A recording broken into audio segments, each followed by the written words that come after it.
Good evening. The regular meeting of the Bellflower City Council and Bellflower Financing Authority is called to order on Monday, January 28 at 7:10 p.m. We're coming back from closed session. And the items in the closed session were not completed, so we're going to go back to closed session after the regular meeting. Roll call, please. Councilmember Amata, Here. Councilmember Coops, Here. Mayor Pro Tem Garza, Here. Councilmember Dutton, Here. Mayor Santinez. Here.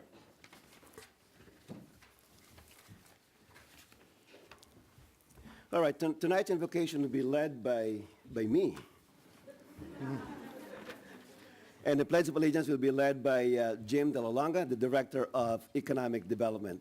Please stand.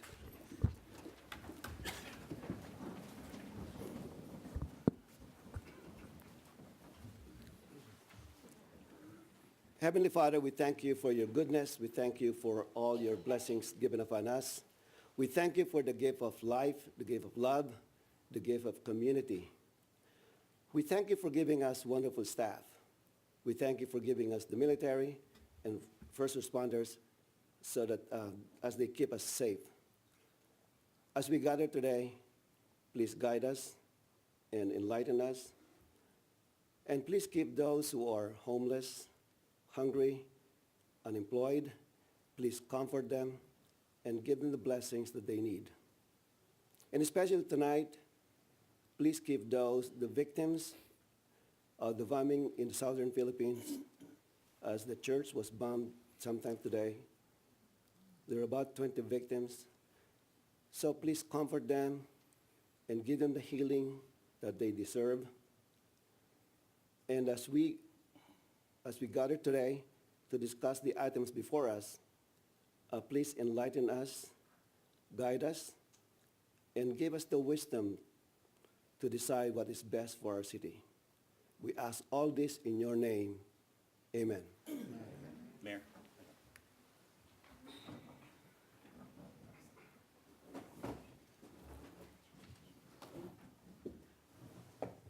There we go. Somebody move the flag. Okay, please face the flag, put your right hand over your heart, and begin with me.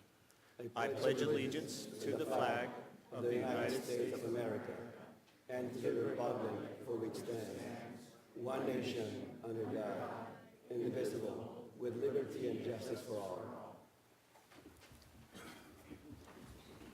Thank you, Mr. De La Longa. First of all, I want to thank all the children, school children, parents for coming to this meeting. Welcome. We're going to proceed with a City Council announcement. Let me start off with the 25th Annual Bravo Awards, which stands for Bellflower Recognizes Acts of Valor and Outstanding Service, will be presented on Thursday, February 17th, which is next week, at 11 a.m. in the William and Jane Bristol Civic Auditorium inside City Hall. That's across the hallway.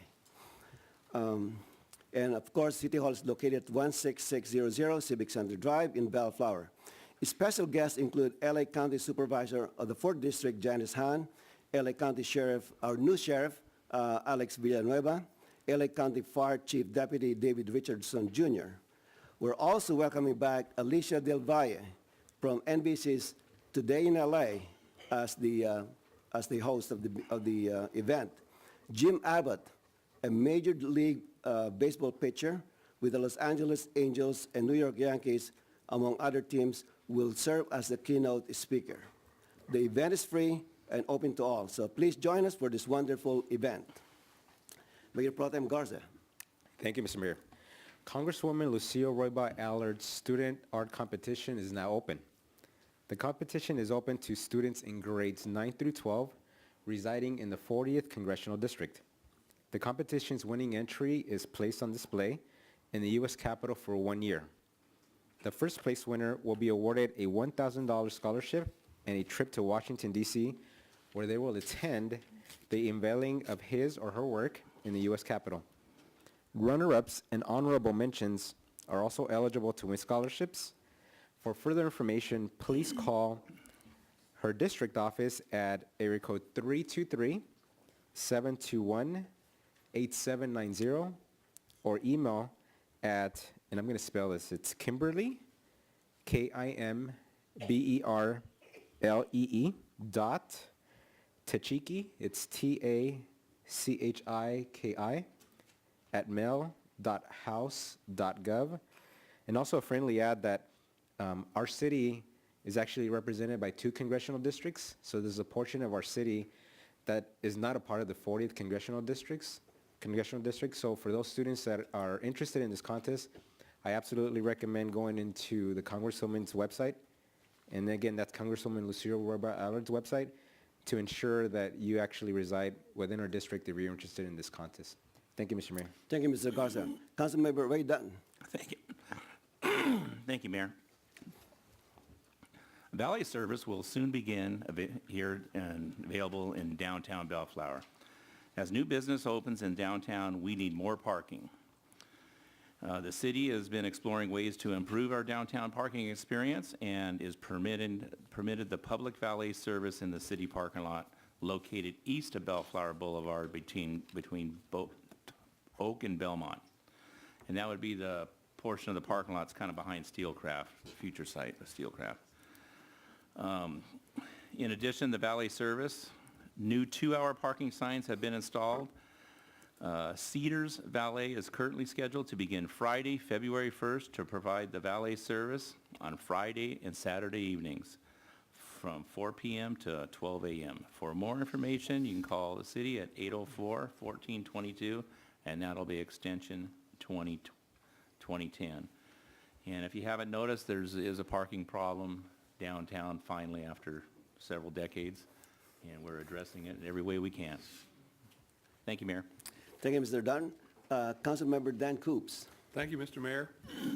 As you may have been aware, there's been a brief schedule change in the broadcast of our city meetings. The Bellflower City Council meetings airing on Charter Spectrum Channel 36 will return to the normal airing days and times. The airing days are Tuesday evening from 7 p.m., Thursdays at 11 a.m., and Saturdays at 11 a.m. Also, council meetings are available 24/7 on the City of Bellflower YouTube channel, and to view that meeting, visit www.youtube.com/user/City of Bellflower. Thank you, Mr. Mayor. Thank you, Mr. Coops. Councilmember Raymond Hamada. Yes, thank you, Mr. Mayor. First off, good evening, Bellflower. This is civic engagement, look at its finest. And again, to the young ones, just tell your teachers and parents you can always come here again anytime, because one day, one of you may be setting up here. So I just wanted to advise the community that construction for the Bellflower Boulevard widening project began in early January, which includes the addition of a traffic lane in each direction and to lengthen the northbound turn lane onto the 91 freeway. This project zone will extend from Beach Street south to Artesia Boulevard. Let's see, during construction, traffic lanes will be minimized to 1 lane in each direction. It is recommended that drivers please avoid this area due to the heavy traffic congestion, but still come to shop in Bellflower and visit any time. Again, drivers are encouraged to use Lakewood Boulevard and Clark Avenue on and off ramps for access to and from the 91 freeway as the alternate route. This project is scheduled to be completed by the end of May 2019. Okay, thank you, Mr. Mayor. Thank you, Mr. Hamada. The next item today is something that's, I know it's very special to all of us and to all of you, and I think that's the reason why most of you are here tonight. We'll have a special recognition for students for the 2019 Community Recycling Artwork Contest. So before I forget, I want to thank the teachers, the parents, for all your support in encouraging the students to come up with the winning design for our calendar. So this is something that I look forward to getting every year. If you don't have a copy, ask staff. I'm sure that we have extra copies of this calendar. So it's something that the students and the schools should be very proud of. So with that, I'd like to introduce Mr. Kevin from KJ Services, who will introduce the winners. Mr. Mayor, members of the council, ladies and gentlemen, thank you very much. My name is Kevin Sales. It's my pleasure each year to go out to the elementary schools and do a presentation on behalf of the city about recycling here in our community. This is our 20th year doing it. And just to give you a little background, we went out to 8 elementary schools this year, spoke to about 500 fifth grade students. And at that presentation, we invite them to participate with the art contest, which leads to this calendar right here. We had about 200 entries this year, and I'm proud that we have the 14 winners with us this evening. So what I'd like to do, Mr. Mayor, if I may invite you up. Sure, absolutely. And members of the council. I'd like to invite all my fellow to- council members. To recognize the winners. Just there on the side, the students will be receiving tonight a certificate, framed certificate from the city, honoring them for their work, also an award medal, and also a gift bag which has a Walmart gift card in there and also some Regal movie tickets so that you can go out and see a show. Mr. Mayor, if you start with the other stack. Oh, the art stack, Yes, okay. please. All right. And I'll go right in order that they're in. Okay, very good. Okay, so now most importantly, you guys here in the front, here's how it's gonna work. When I call your name, that's your cue to go on up and meet the council and the mayor. They're gonna present you with the award, hopefully put the medal on, okay? And then you're gonna get a photo with the council members. Can we have the parent also there present? If you would like, certainly. Absolutely. Okay, parents, you're on the mark now. All right, so here's what we're gonna do then. How about the teacher too? Okay, all right, we're getting bigger and bigger all the time. All right, very good. Okay, so if the parents are here, which I think they all are, and if your teacher is here, you're certainly invited up for the photo. Then teachers and parents, please feel free to sit back down. Students, though, I want you to come over and stand over here on this side because at the end, we're going to get a group picture with all of you together, okay? All right, think we got this? All right, let's give it a try, see what happens. All right, so we're going to start with Delana Lay. Delana Lay.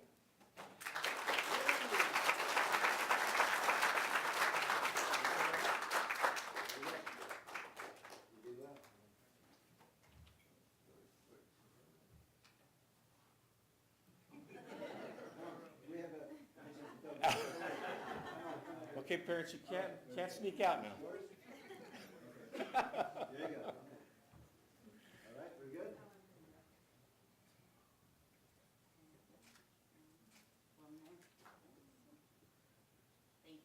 Okay, very good.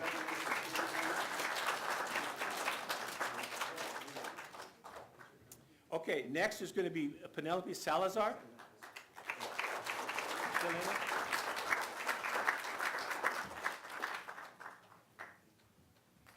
Please come on up.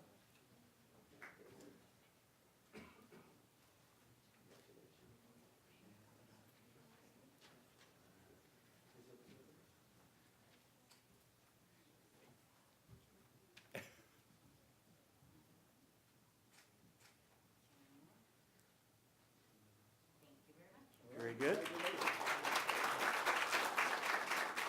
Next is Kendall Gutierrez.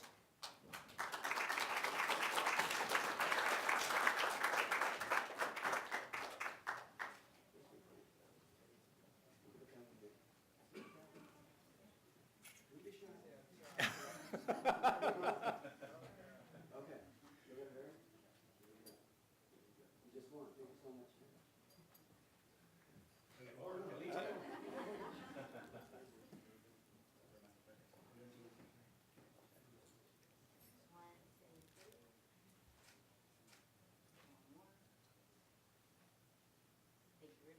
Thank you.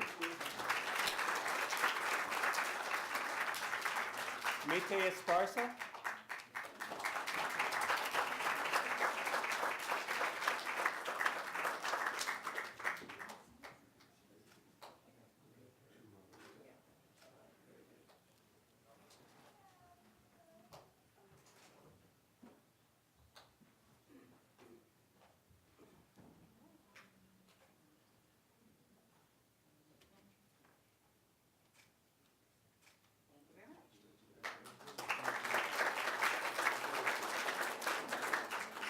Isabella Rose Hardy.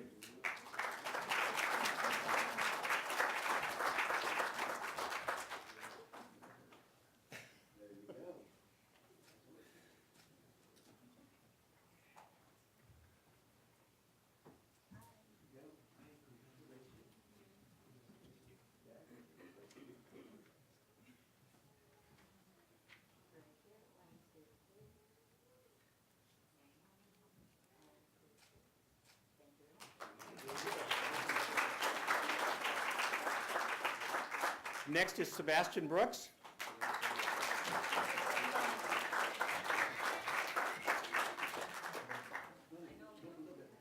There you go.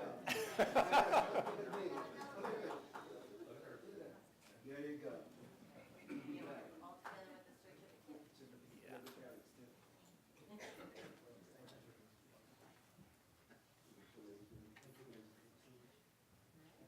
Perfect.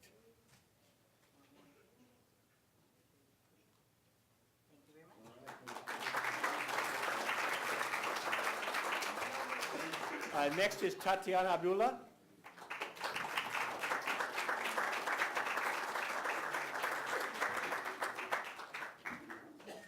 All matching, look at this, all pink.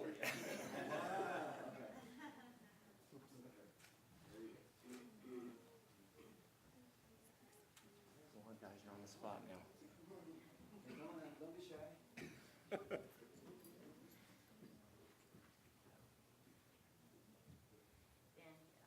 right, thank you.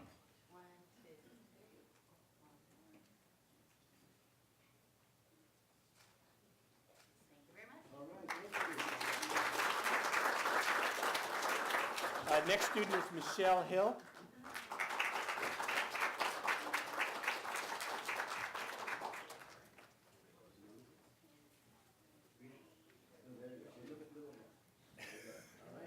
Very good, congratulations.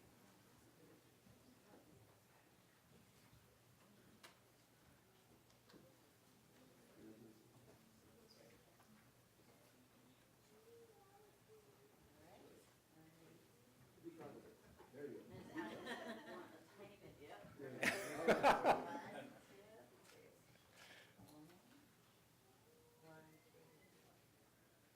Perfect.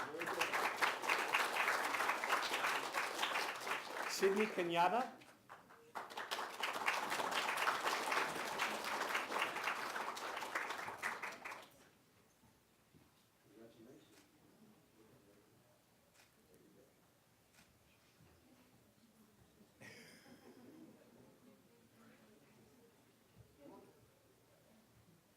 This is not as easy as it looks, everybody, okay? So.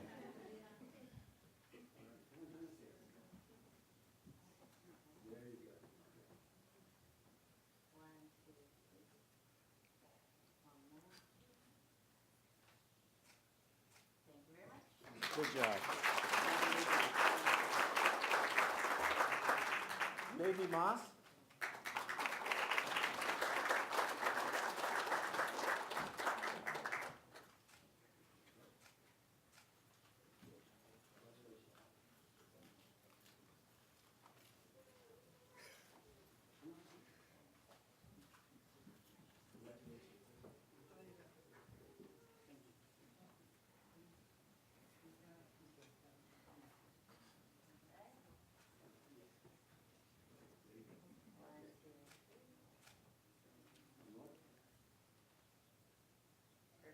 All right, very good.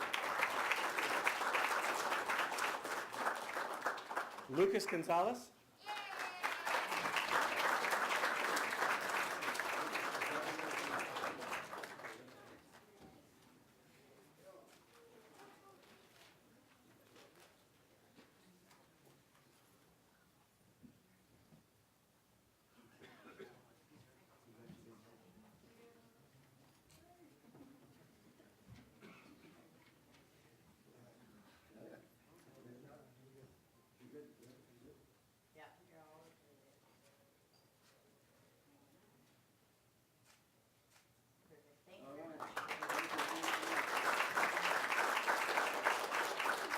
Ashley Gonzalez.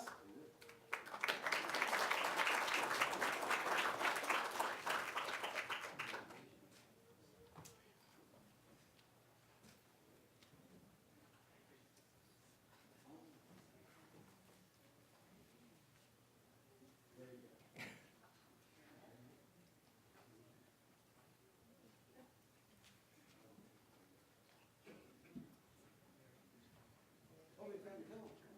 Come on. You have plenty of space here.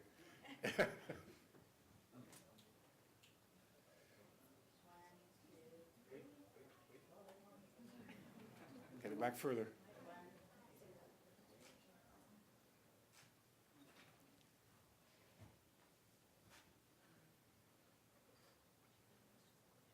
Thank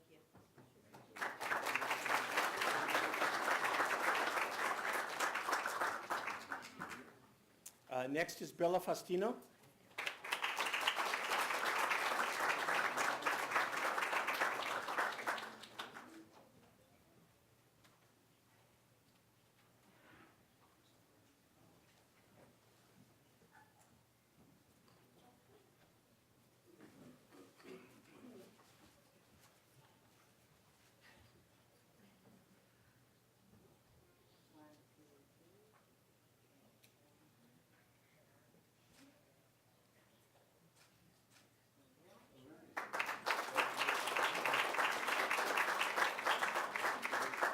And last but certainly not least is Julia Palea.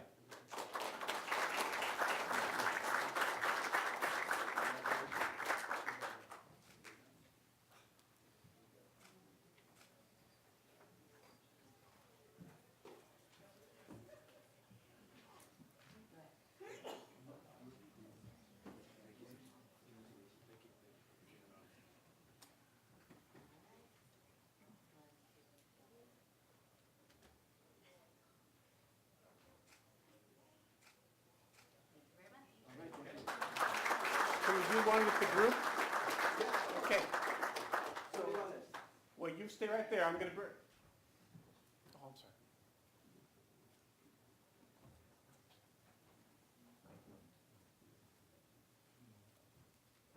Okay.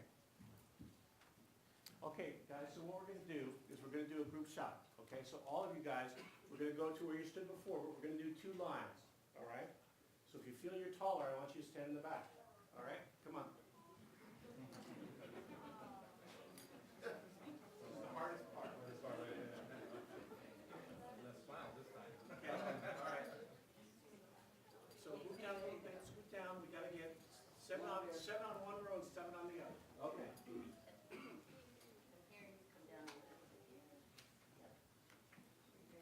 Parents, I've been told, I've been given permission that after they take the city photo, if you want to come up and take a photo, you may. Because after we're all done, I'm going to take the students out.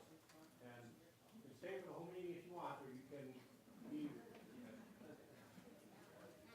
Pretty good. Right here.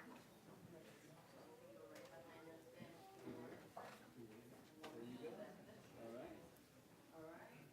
We're good? We're good. You two, I need you to come forward.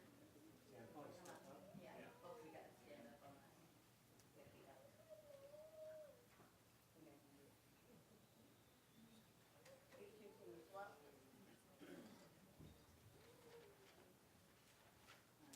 All right. 1, 2, 3. Right, I'm gonna ask you to just come right over here. And you're just gonna, she's gonna cover your surface. 1, 2, 3.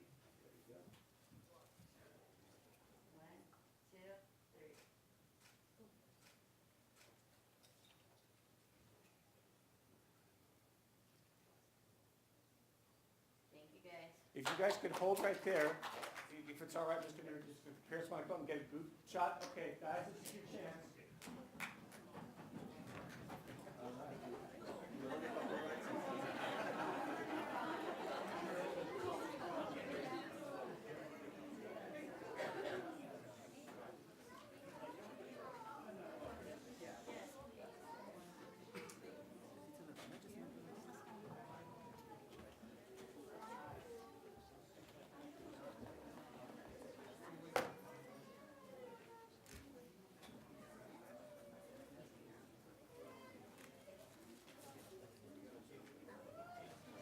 Remember, if you're covering your face, we can't see it.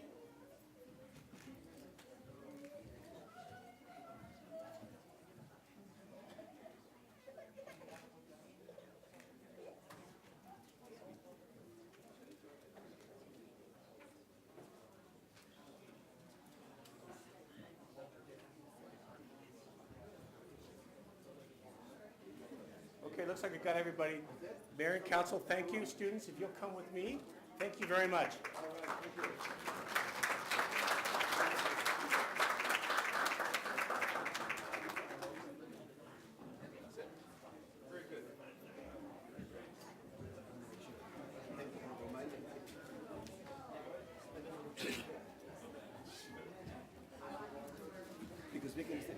Yeah.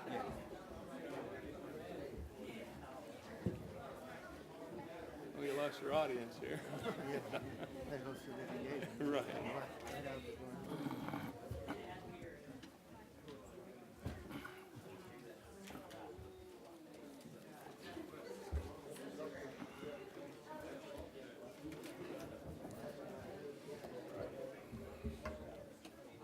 Thank you.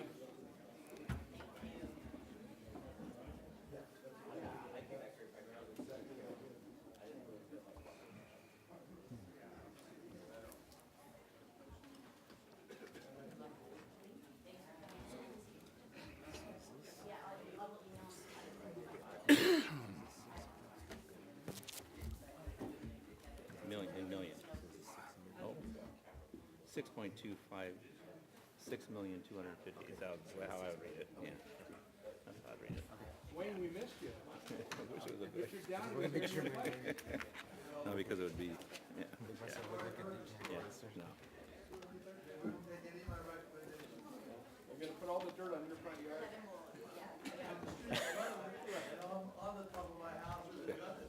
Yeah, because you go down here. Yes, okay, yes. Thank you, thank you. Right, I know. Very true. Thank you.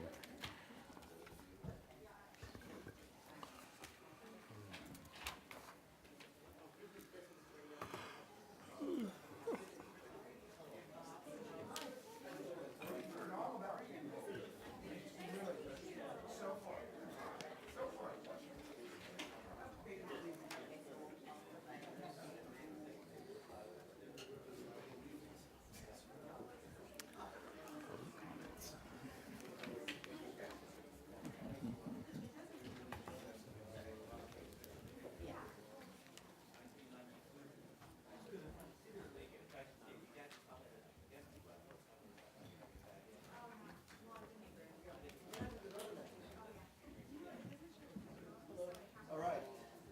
Are we ready? Okay.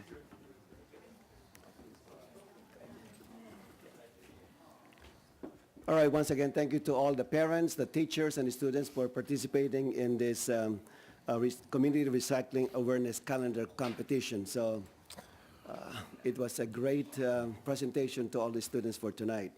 So moving along, we're going to go to item 9C, presentation by the Los Angeles County Office of Homeless Initiative, Measure H funds. Mr. Stewart. We have Mr. Richard Castillo from the Los Angeles County Office of Homeless Initiative here tonight to make a presentation to the City Council.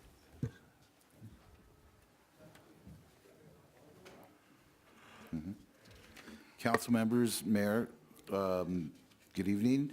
Michael Castillo with the LA County Chief Executive Office, Office of Homelessness, and we oversee the Homeless Initiative for LA County and the Measure H funding that was voted in by voters in 2017.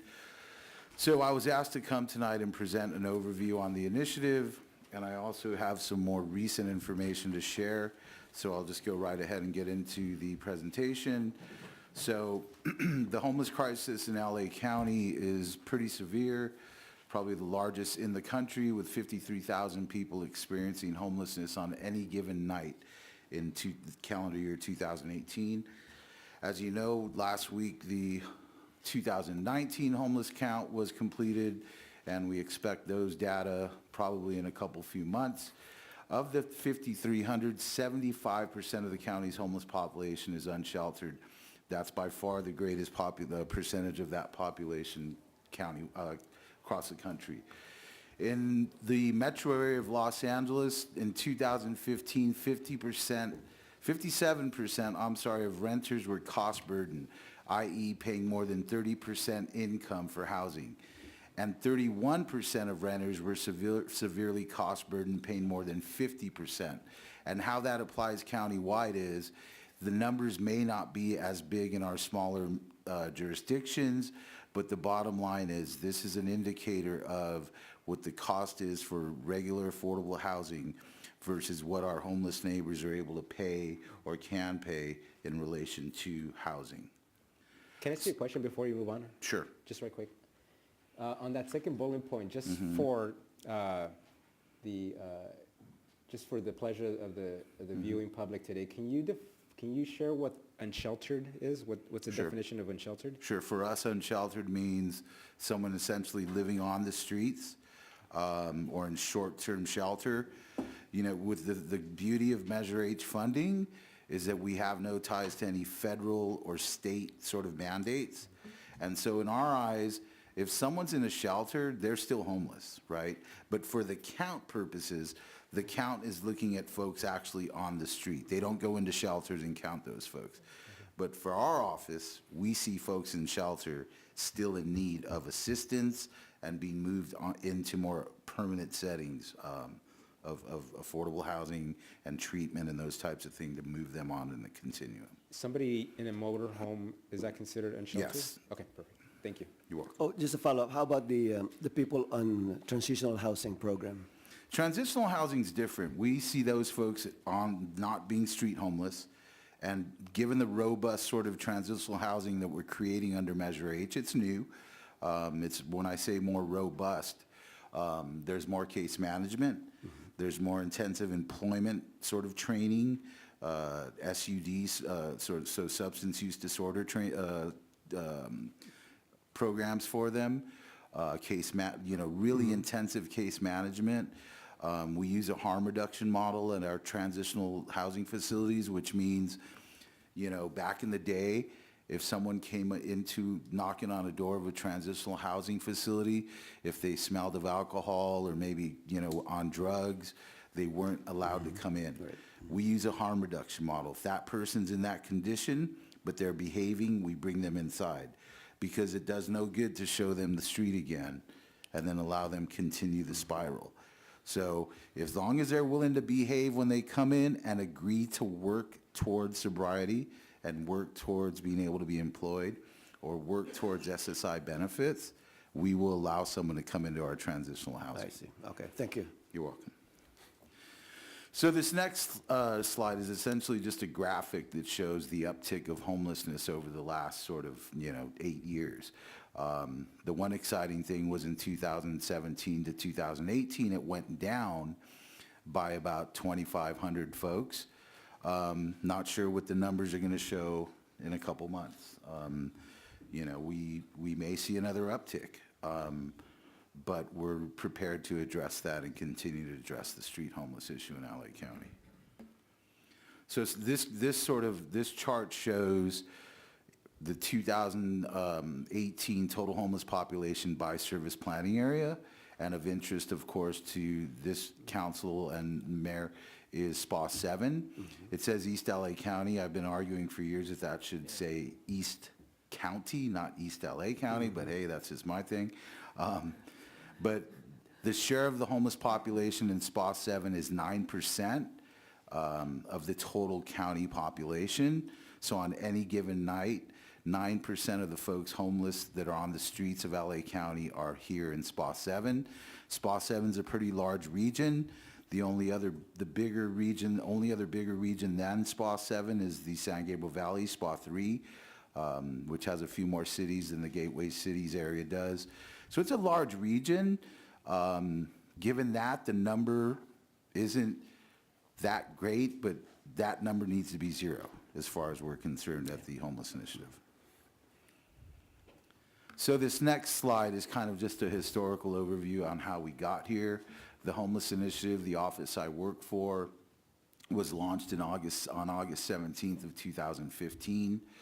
Our initial goal was to develop a set of recommended county strategies to combat homelessness, including strategies in which cities can participate, and that's key. We can't do it alone. The county cannot do this alone. We need our cities to step up and join the effort of combating homelessness. We've used a very inclusive and collaborative planning process, and we continue to again, these are old numbers. The 25 county departments hold steady. The 30 cities is now up at about closer to 45, and over 100 community organizations. And so we want to be as collaborative and inclusive as we can with this process. Again, we cannot do this alone. So we have 51 strategies to combat and prevent homelessness. They reside within 6 sort of service categories, which is preventing homelessness, providing subsidized housing, increasing income, providing robust case management and services, bolstering and making a more robust coordinated entry system, and increasing affordable homeless housing. On February 9, 2016, the board approved 47 strategies, and then in December of 16, they approved 4 additional strategies that are now part of the 51 that make up the initiative. So Measure H, this is more recent now. It's a quarter-cent sales tax that will generate approximately $355 million annually for 10 years to be used to prevent and combat homelessness. On March 7th, 70% of the voters in LA County said, yes, we want to do something about homelessness. As the director of my office says repeatedly, no one's indifferent when it comes to homelessness, okay? Nobody walks past a person on the street and says, ooh, that's good, okay? Either they're angry and they want to do something about it, or they're compassionate and they want to do something about it, but no one just says, oh, well, when it comes to homelessness. We've projected to be able to help 45,000 families and individuals move from homelessness to permanent housing and enable another 30,000 to avoid becoming homeless. That's your prevention within the first 5 years of Measure H. We just completed year 1, and I'll get to some data on that in a second.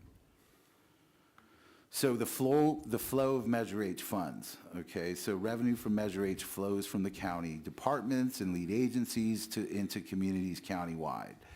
And wherever possible, we allocate Measure H funding geographically by service planning area, and that can't be done for all 21 funded Measure H strategies.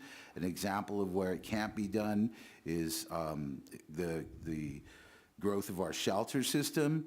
We cannot mandate or force any local community or local jurisdiction to open a shelter, but if one wants to, we have the funding to assist them with doing that.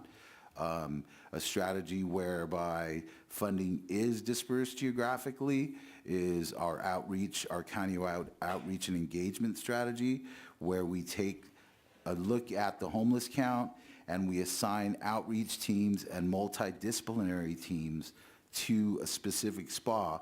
Last I saw, SPA 7 had 4 generalist outreach teams and 3 multidisciplinary teams. That's just funded through Measure H. There's other outreach teams that serve this area, and depending on how the count goes and what we see result-wise in a couple months, that number of teams could go up. It could stay static. I don't see it being reduced, though, okay? So again, Measure H goes from the special fund, county departments and agencies, and by agencies, that more so relates to LHSA, LA Homeless Services Authority. They're one of the biggest recipients, if not the biggest, of Measure H funding from our office. DHS is right behind, or the health agency.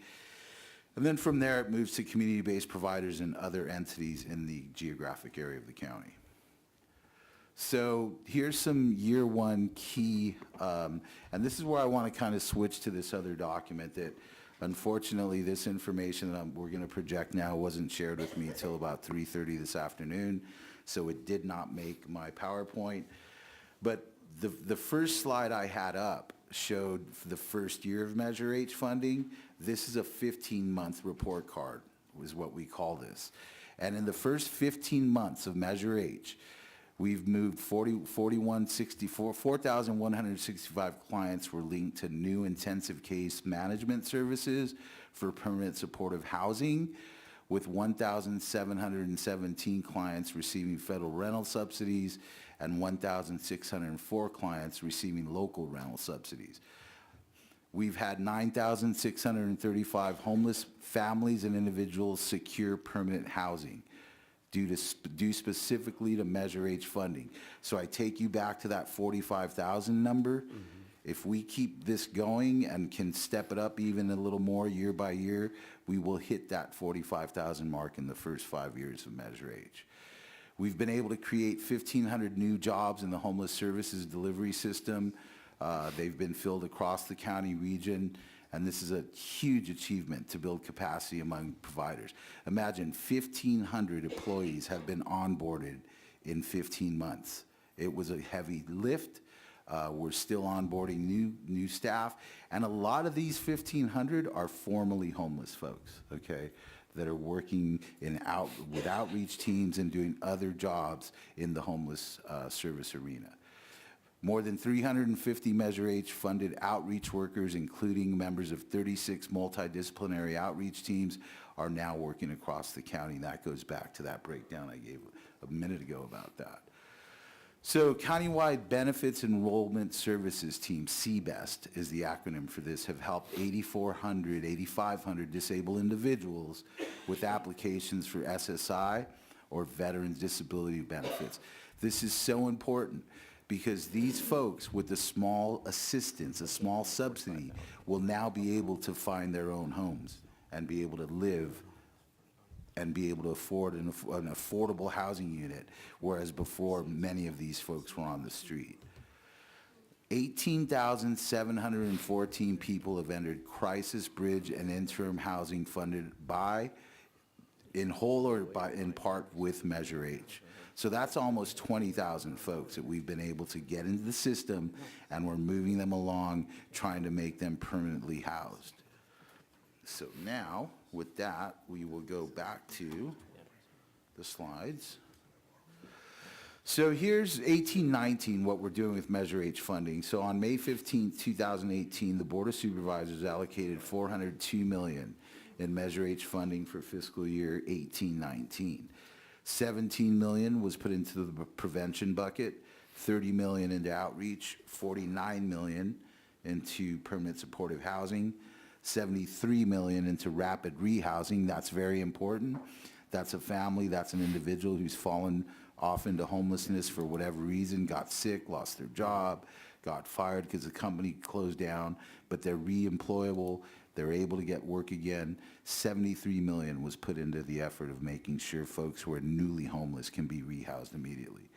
And then $120 million was moved into our shelter interim housing system so that we could grow that, make it more robust, make it a system that moves people into permanent housing. So city's vital role. We're dedicating federal housing subsidies is something cities can do to provide permanent supportive housing. We can ensure law enforcement and first responders effectively engage homeless families and individuals. And I know Bellflower is a contract city without the sheriff's department, and you guys are served through the sheriff host team, as well as our dedicated outreach workers that work alongside Lieutenant Diedrich and the host team. Crafting land use policy that maximizes the availability of homeless affordable housing is something cities can engage in. Of course, community engagement, and then legislative advocacy on a local level, all very important ways that cities can become involved. So another thing we did with cities is the Board of Supervisors allocated $2.5 million to support regional coordination by councils of governments. The Gateway Cities Council of Government was awarded funding, and homeless planning by cities, and directed the HI to provide ongoing funding. 41 cities drafted a plan based with support from this $2.5 million. The Board of Supervisors also allocated approximately $9 million to support implementation of city plans. So of those 41 cities, if they had a plan approved by July 31st of 2018, and we allowed some extension on that deadline, they were eligible to apply for funding of that $9 million to support a variety of activities that complement and enhance homeless initiative strategies. Mr. Castillo, will there Yes, be sir. more funding available under that city implementation plan? That is the plan, sir. That's the plan, okay. Yes. It won't be for another year and a half until after the 2020. With the $9 million that we initially allocated was for 1.5 months, year and a half. Okay. Once that timeline expires, okay. then there will be another opportunity. It's almost 99.9999% sure So that's that's going to happen. another year, something like that. Probably a little longer because we just announced the awardees of the $9 million today. I see. So the contracts will be executed. We're going to really fast track that.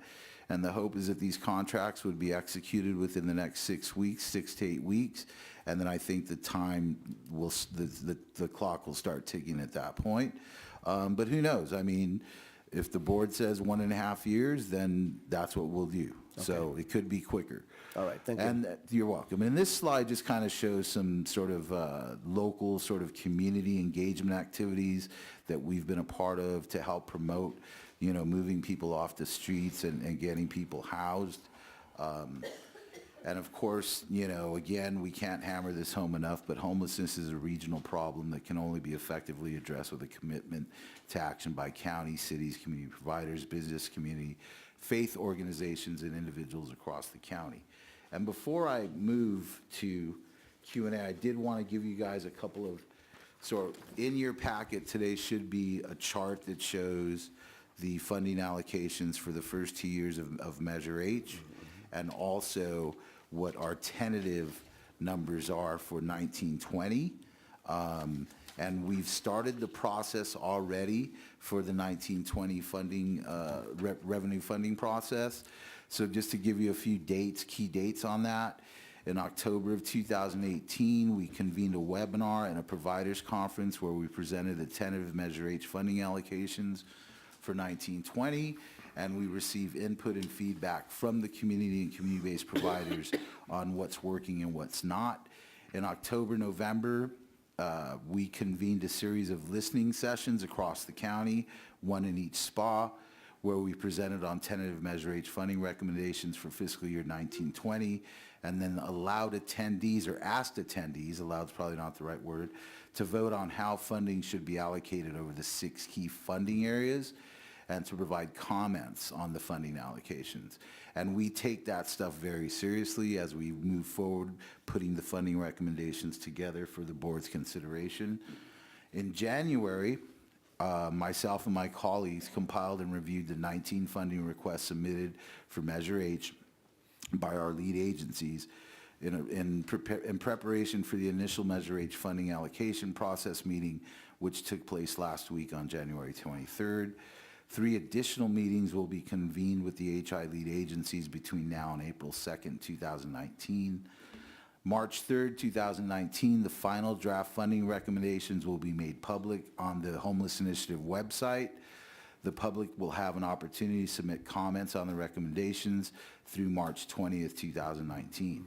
On March 7th, the Homeless Initiative will convene a webinar from 9:30 to 11:30 a.m. to review the draft recommendations.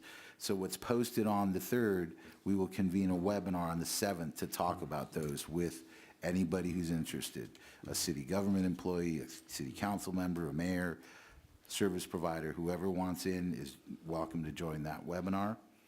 And then on March 20th of 2019, we will convene a public meeting at the Hall of Administration Board Hearing Room to discuss comments that we've received to date. All comments we receive will be responded to by HI staff. Each one, my colleagues and I are all responsible, or our senior staff anyway, we're responsible for overseeing the implementation of the 21 strategies, okay? And so when we get those comments back, last year I think we got over 500, we had to sit there and actually respond to every single one. And we plan on doing that again for 1920. And then finally, on May 14th of 2019, a formal presentation to the Board of Supervisors will be made, and we will be asking the board to approve the fiscal year 1920 request for their approval. And so with that, I will go to this slide that just shows some information, has my phone number, my email address, our website is down at the bottom, and then our Facebook tag is also on this. And so with that, I will take questions. First of all, I want to thank you, Mr. Castillo, for coming to our meeting and for your presentation. I just have a couple of questions. Sure. In your 15-month report card, there's 4,165 clients who were linked to new intensive case management. I don't know if you have the numbers for SPA 7. How many of these 4,165 do you think are in SPA 7? Actually, sir, we're putting together our 12th quarterly report as we sit here. It's due to the board on February 15th. Would that kind of break it down by That the SPA? report will Okay. break it down by SPA where we can, right? Because remember, some of the strategies are not funded geographically, but the ones that are, it will be broken down by SPA. And for the ones that aren't, it'll just be broken down by metric. Okay. Yeah. So I hope we can get the breakdown, because that's going to be a good piece of Yes. information for us as we plan. Yes, and I can send Randy the Yeah, please report do. as soon as it's out in Okay. public. And also, just if you kind of have some kind of information, you may not, but for SPA 7, I'm kind of zeroing on SPA 7 Sure. because that's our area. Which organization provide most of these services? So in SPA 7, the lead CES agency is PATH. Okay. And for families, it's the whole child. We also have Kingdom Causes here in Bellflower that's funded with some Measure H funding and does a great job working with the homeless. And then there's others that are in SPA 7 that may not touch all the way down here, but we have the Whittier First Day in the city of okay, Whittier. okay. They collaborate well with all providers in the SPA. And then, we also have our Measure H funded teams through Health Services, Mental Health, and LASA that are also working in the SPA. So I can provide more detailed information on the latter, but the aforementioned agencies are strong providers here in the I SPA. see, okay. Please do, okay. And one more thing, on the city implementation funding that we talked about earlier, what are the usual things that the cities were asked for? So, right, so the cities were asked to help, or not to help, but to create, shelter beds, or support our efforts in that area. We are looking to provide training for staff, provide technical assistance. The city's asking for money to provide training? Yeah, You they're do? asking us to come out and train Okay, them. not the city. And not so much like our sheriff department. They want our sheriff department to come out and train their local law enforcement on first I responder see, I training. see. Okay. Whereas here in Bellflower, you guys don't need to spend money on that. Okay. Because the host is already here, they're already worried. In fact, my understanding is they were just here a couple days ago and did a big effort. But, other things are, housing subsidies, for rental subsidies, those types of things. And so, we're kind of open to what we can fund, but there was two very sort of distinct areas that we have listed out, and that information's all on our website, and I can also provide documentation Yeah, on please. it Okay, as soon as sure. tomorrow afternoon. I have a meeting all morning tomorrow, so. Okay, good. And I just want one more comment is kind of thinking globally, and I really appreciate our voters for voting Measure H and also the Homeless Initiative. They are doing a great job. Thank you. If from a global perspective, let's say that I'm a very optimistic person. Okay, let me just start with that. Okay. We have 45,000 homeless families or individuals, and assuming that all the 45,000 individuals who are homeless have been taken care of over, let's say, 5 years, something like that, and we're able to intervene the other 30,000 who are on the brink of homelessness, we're able to intervene and prevent them from being homeless. So at the end of 5 years, let's say there's no more homeless. I mean, just from the other end of the spectrum. Right.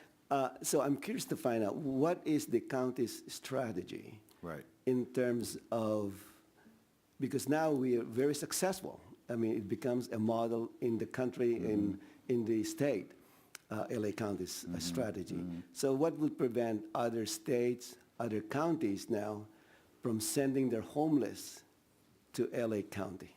Right. So, Because now it becomes a continuing burden on our residents, our voters. Right. So I'm looking for something like what is the exit strategy Right. out So- of this Measure H, assuming Yeah. that we're totally successful. Right. So a couple points. One is the 45,000 is our goal for the first 5 years. The number's a little higher than that. So even if we met that goal after 5 years, there would still be homelessness. Okay, to your point about other states and jurisdictions sending their homeless folks to LA County, data shows that that doesn't really happen. It doesn't? It doesn't happen. Most folks who are homeless in LA County are from LA County, and in fact, most folks who are homeless, say locally in Bellflower or other jurisdictions, other municipalities in the county, are either from that city at some point or have relatives, family in that city, so there's very close ties. The numbers, the data show that maybe 15% of our homeless population on the streets are from other counties or states. So it doesn't happen very often. Now, the thing... But it could happen if, Oh, sure. if we become so successful. Right, the what victim of prevents your own them from- success, right? From sending their Of homeless course. to LA County. Of course. So, you know, we, I was going to use a term, but I won't, but we can't silo the county from other jurisdictions, and so it could happen, which is why, thank God, Measure H is a 10-year initiative. And the other thing is what we're focused on is relative zero, because we could tomorrow wake up and have 30,000 people off the streets, but another 15,000 might become homeless for whatever reason, right? We're always going to have economic ups and downs. We're always going to have, unfortunately, drug and alcohol addiction and mental illness. We're always going to have folks that fall on hard times. And so our goal is to, within the first 5 years, really put a huge dent in this problem. And then the next 5 years, we'll still have that, barring any sort of economic recession or something, which could happen soon, which could tick down the dollar amount that we're getting. In fact, this fiscal year, the projected 355 was actually higher. We generated more revenue through Measure H than we expected, which is a sigh of relief to us because we need the money to fill the gaps. And that document, that chart I showed, has those sort of where the gaps are being filled. But again, it's always going to be a challenge. Homelessness in Southern California is not new. And it's not, we don't have a magic wand, unfortunately. I wish we did, and we could make it all go away and have folks living under roofs every night. We just have to keep fighting the good fight and combating homelessness. Can't really say what's going to happen 5-10 years from now, except that we will keep making sure that we fight the fight on our end and hope that local jurisdictions will join us in the effort as well as local community. Well, I hope that we become successful because we need to go back to our voters and say, you know what, the quarter-of-cent tax that you paid really make a big dent towards homelessness. Otherwise, as a county, Right. We would fail. Yeah, and And that's going to be the bad news that I don't want to bring back to our residents. No, and as you can see, Mr. Mayor, the numbers show that we're having successes, and we will continue to make every effort to do that. We firmly believe in a positive way that within 10 years, we're going to make a major dent on this. I can't sit here and guarantee you all that homelessness will be gone. I don't think any of my 5 supervisors will say that. Well, but it's going to be reduced significantly. Oh, it's going to be reduced That's our significantly. goal. Yes. Not Yes. zero. I mean, zero Yes. is the hypothetical goal. but Right. That's not a reality, just like Right. what you said. Yeah, well, that's what we call it, relative zero. So, Right, yeah. exactly. Close enough. Yeah. All right, very good, thank you. Any You're question for Mr. Castillo? Sure, Mayor. Mr. Dunn? Yeah, since you touched on the 9,635 people that got sheltered, so to speak, how many of those, and you touched on it a little bit, I think you used, as an analogy, say you got 30,000 off the streets, 15,000 behind them, like, you're never going to solve the problem, and I get that. Of that 9,635, is there any data saying how many came behind it? So, what's the, are we, gaining on it by Yeah. 50%? Yeah. I think that's a good question, Councilman. I'm not as positive as the mayor. Gotcha. Well, I think what the data will show in a couple weeks is from those that Until were you get the sheltered. 18 it's- count. It's going to tell you how many fell back. Right. Okay, we're Well, not I'm going to even worried hide about how many that. fell back. I'm worried about how many more homeless people got Okay, just so got that's homeless, the new homeless count New ones, number. new one. That's the That's- homeless that's the count. 2018 count. Yeah, We'll find count. out. That's the count number. As far as strategy E7, our shelter strategy, right? We're going to be able to show you how many moved into shelter, and then how many moved into more transitional or permanent residence from there. And then unfortunately, we're going to be able to tell you how many fell back into homelessness. And then you look at all those numbers, those data, and then you look at the overall count. Okay, so. So we don't know. At this point, we Yeah, don't, okay, but in fair. a couple That's fair. weeks, we'll know more. Well, no, yeah, because the 18 count just got done. Yes. One thing, I see there's no strategy for mental health at all on this sheet that you got up here. Right. So there's no money getting spent to mental health? The Department of Mental Health gets hundreds of millions of dollars from the federal government every year to serve homeless mentally ill. It's the Mental Health Services Act. And so we felt that because of that bucket of money that we worked very closely with the Department of Mental Health on, and to make sure that our strategies sort of work well together.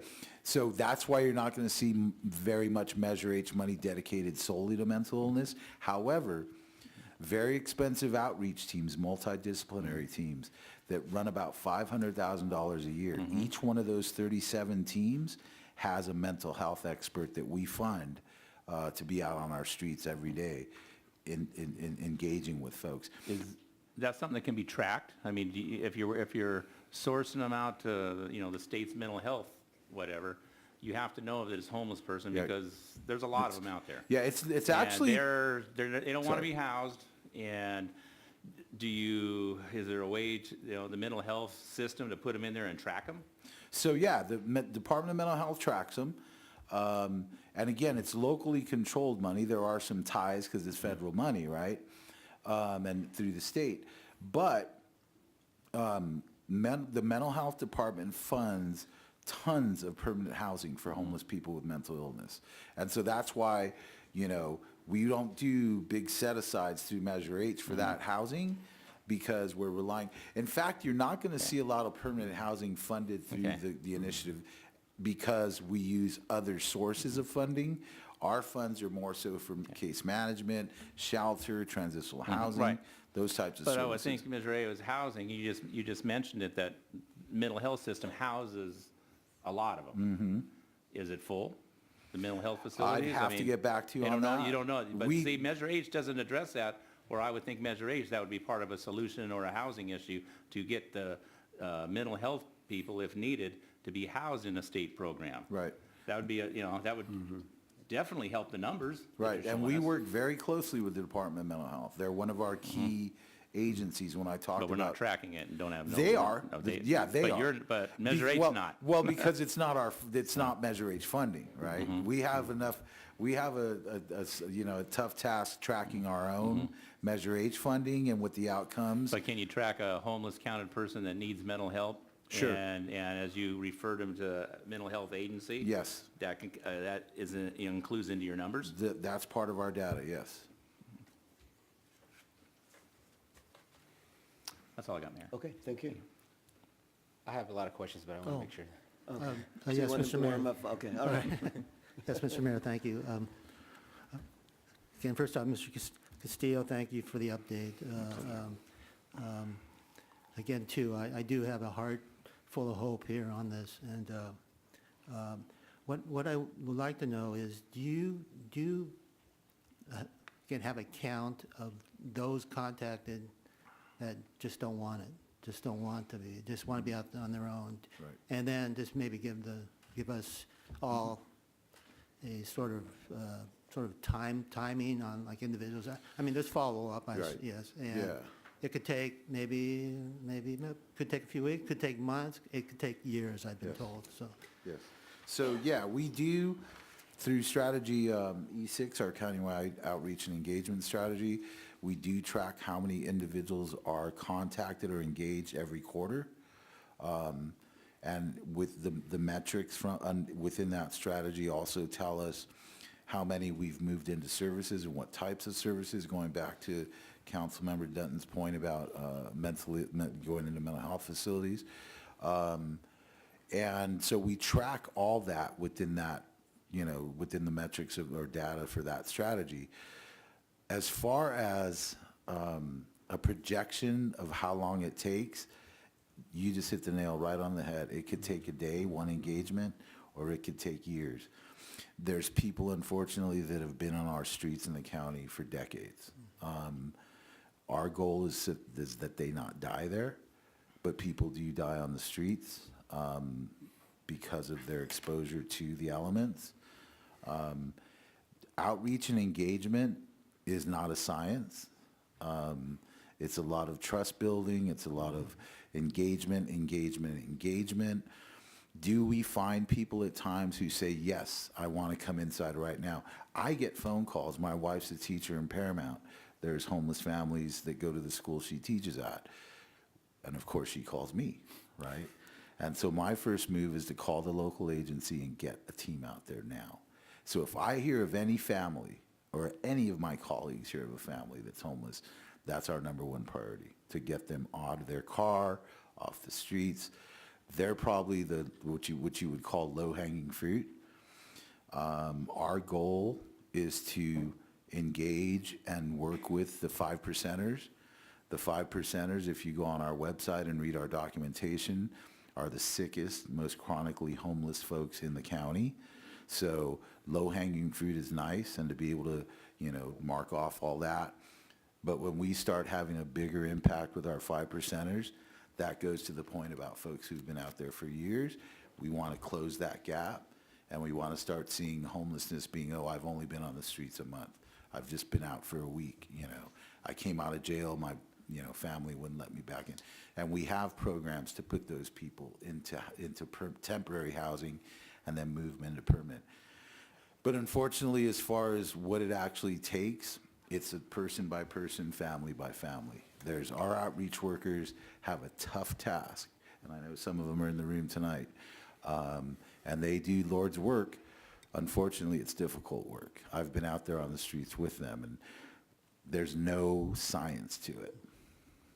I was going to mention that about a week and a half ago, I did go out with the host team, and it was quite enlightening. Definitely, it was a great opportunity, definitely educational, of course. And there was some contact that, yes, there was a gentleman who was out there for 10 years still. Right. But I can mention more details later because that was a partnership. Sure. But it was just a great opportunity to start off, and because I have to make an educated decision on some things down the road here on this, and every bit helps, and actually to see it and actually be a part of it was. I mean, to be honest with you, and I'll toot my own horn. I helped develop that team some years back, and a bunch of naysayers. Law enforcement there's no place for law enforcement here. And over the years, through that host team, and even before then, we've been able to prove that law enforcement can be beneficial when it comes to engaging folks on the street in a positive way. We can't arrest or cite our way out of homelessness. That's not going to work, okay? Because they're not going to pay the citation. They're going to get out of jail and go right back to the street.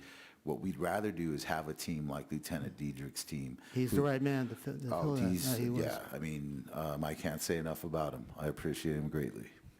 All right, thank you, Mr. Castillo. You're welcome. All right, Thank you, Mr. Mayor. Mr. Coops? Yes. Right. So looking at the grid that you provided Yes, sir. about the bottom numbers, now, when you suggest or final in millions, like first year you had 258 million, and went up to 409, we're at 424, you're hoping for 455. You're tracking along how that keeps increasing because sales tax goes up because the Right. sales go up. But you cautioned us that, we may be heading for some downtimes and it may Right. not be as flush as it once was. Right. So my question to you is now, is your department, and I'm saying it as a department, is it truly a department like LA County Sheriff or Fire? Do you have a separate budget yourself? Our Or is it office- all integrated together? No, our office does manage and administer the Measure H funding. So how much of the money that comes in is used for administration of the programs? So for our office, of the 355 million, of course, it's been a little higher. And I do have to say that 258 for year one Right. was because it wasn't a full year of funding. And then the subsequent years, there was savings that we also were able to put into the following year. But of the funding, of the total, say 455, 2 million is for administration for our. So for half the money doesn't get on the street, it's used to administer the program, is that right? Most of it, yes. Do you find that enlightening, guys? All right, that's all I have. Thank you, sir. Thank you. All right. Thank you, Mayor Mr. Pro Tem Mayor. Garza? All right. Thanks for being here today. I want to start off with that. Like in looking at the columns that are here in terms of the amounts for each one of these categories, they're all in millions. So for the budget for 2017, 2018, there was a total funding recommendation. I'm assuming that's what was budgeted. Not, wasn't a recommendation. That was what was budgeted, the 258 million? The 17-18 columns are what was budgeted. Okay, perfect. So of that, am I understanding correctly that of the 258 million, only 9 million went to cities? That was actually in 18-19, the 9 million went to Okay. cities. So which is actually worse. So the 409 million for that budget year, 9 of it came to cities. Right. So the other 400, Went to our community agencies, our county agencies, LASA, who then farmed it out to agencies like PATH and Kingdom Causes, and other community-based organizations, The Whole Child, Whittier First Day, and other entities across the county, so that that money could hit the streets and serve folks that that are homeless on the streets. And to create shelters Yeah. and permanent housing, and which are still aren't, for the most part, not being created yet. I mean, No, all our strategies are implemented. I find it hard that you mentioned before that cities were crucial in solving this issue, but such a small percentage of that went to cities. Right. It's just a comment. I mean, And to your, I take your, Yeah. that's a good point. Of the 9 million, we're not going to allocate it all because cities didn't apply. Yeah. So, we need a proposal, we need something to fund. And so to your point, just that 9 million, some was left on the table by cities. So that's assuming the cities Match it. adhere to whatever the homeless we initiative weren't wanted, that correct? prescriptive, though. We Right. were, and we're still willing to work with them. In fact, I have about 6 cities I personally have Well, to start working with to we're get working on ours, their believe me. Ours is I- gonna be different. I understand. So, so of that, to Councilmember Dutton's point, and I think some of the people in the audience have heard me say this, so it's not nothing new what I'm about to say. Maybe this is the first time you hear me say it, but to me, the challenging thing about homelessness is the fact that, to me, it's almost like a miscellaneous term, where all these different problems have been bundled into one big bowl called homelessness. And so usually what I tell people is that if all these segments, whether it's substance abuse or mental health or financial distress or domestic violence and other causes that force somebody to be on the street, right? I make the argument that if they were all, the one common point they had was that if they're all suffering from diabetes, is it a diabetes problem? Right? And I think I think we as a society, that's one of the misnomers we have right now, is that we bundle all of these into homelessness, and I don't think that's really accurate. Right. And again, it's a comment. Yeah. I'm not asking you for. Okay.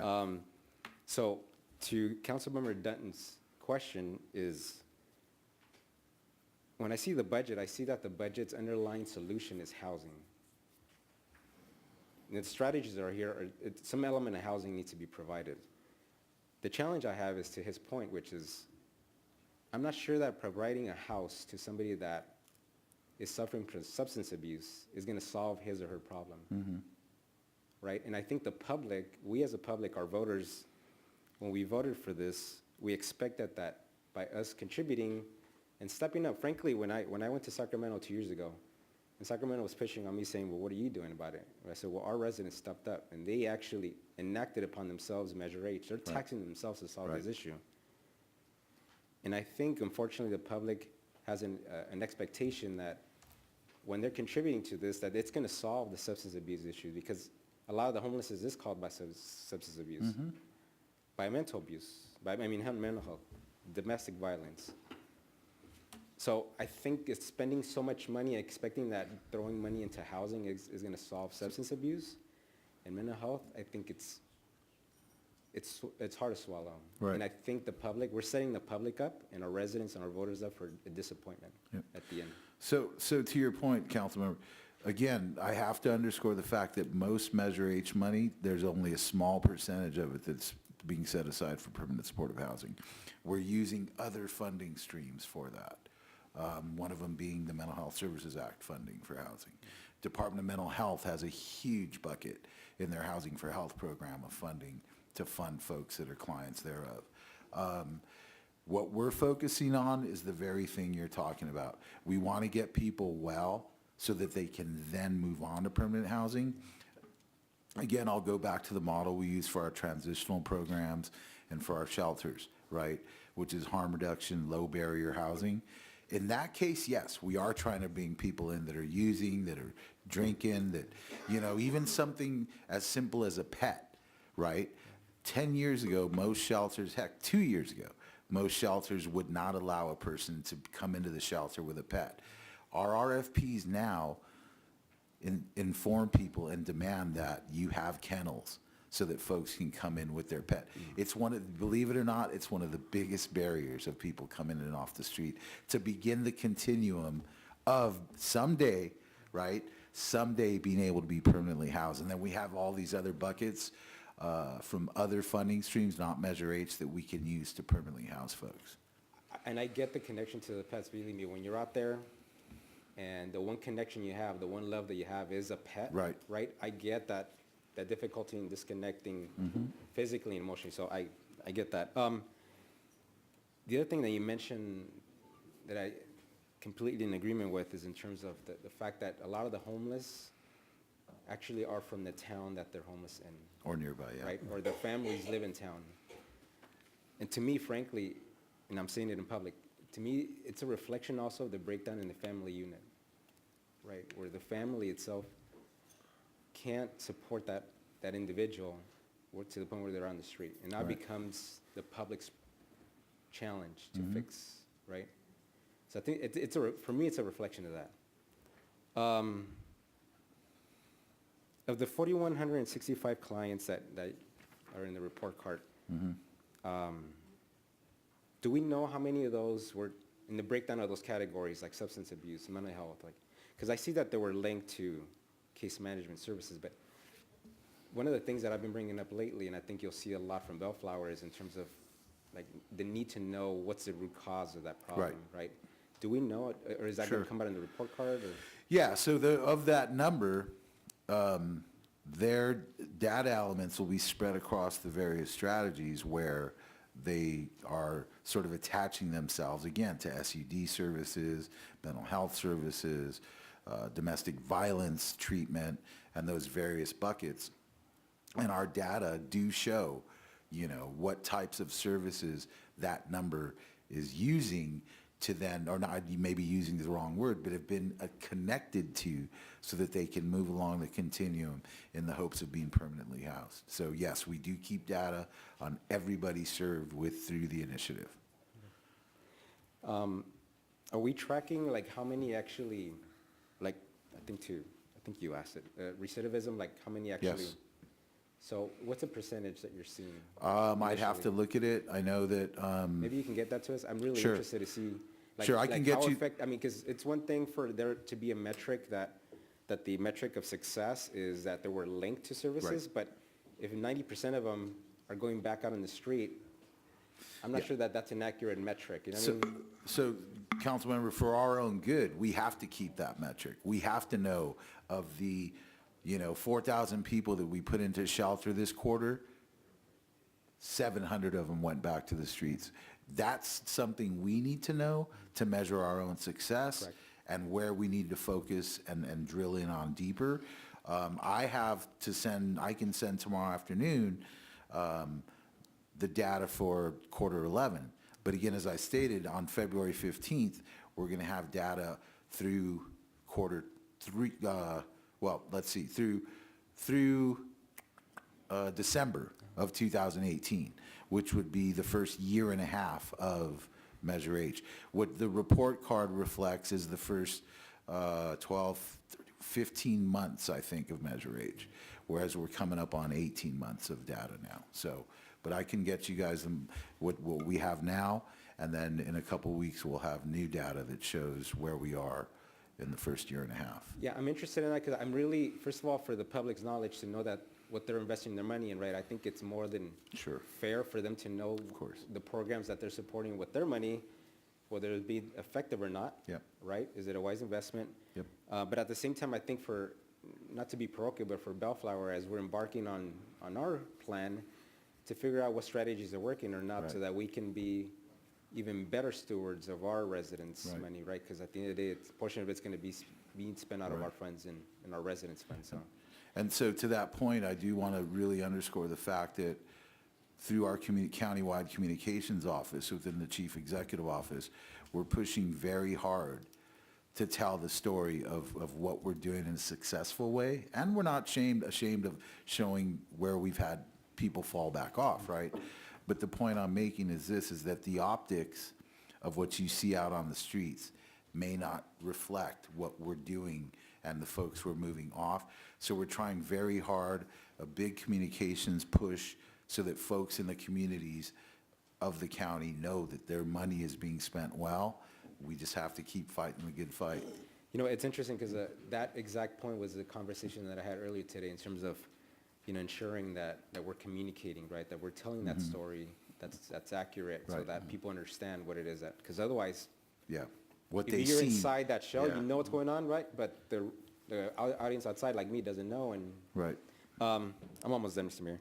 I know that the state's going to be programming, well, the governor just came out with his budget a week and a half ago, where he committed to programming a sizable investment in homelessness and preventing homelessness, including streamlining CEQA.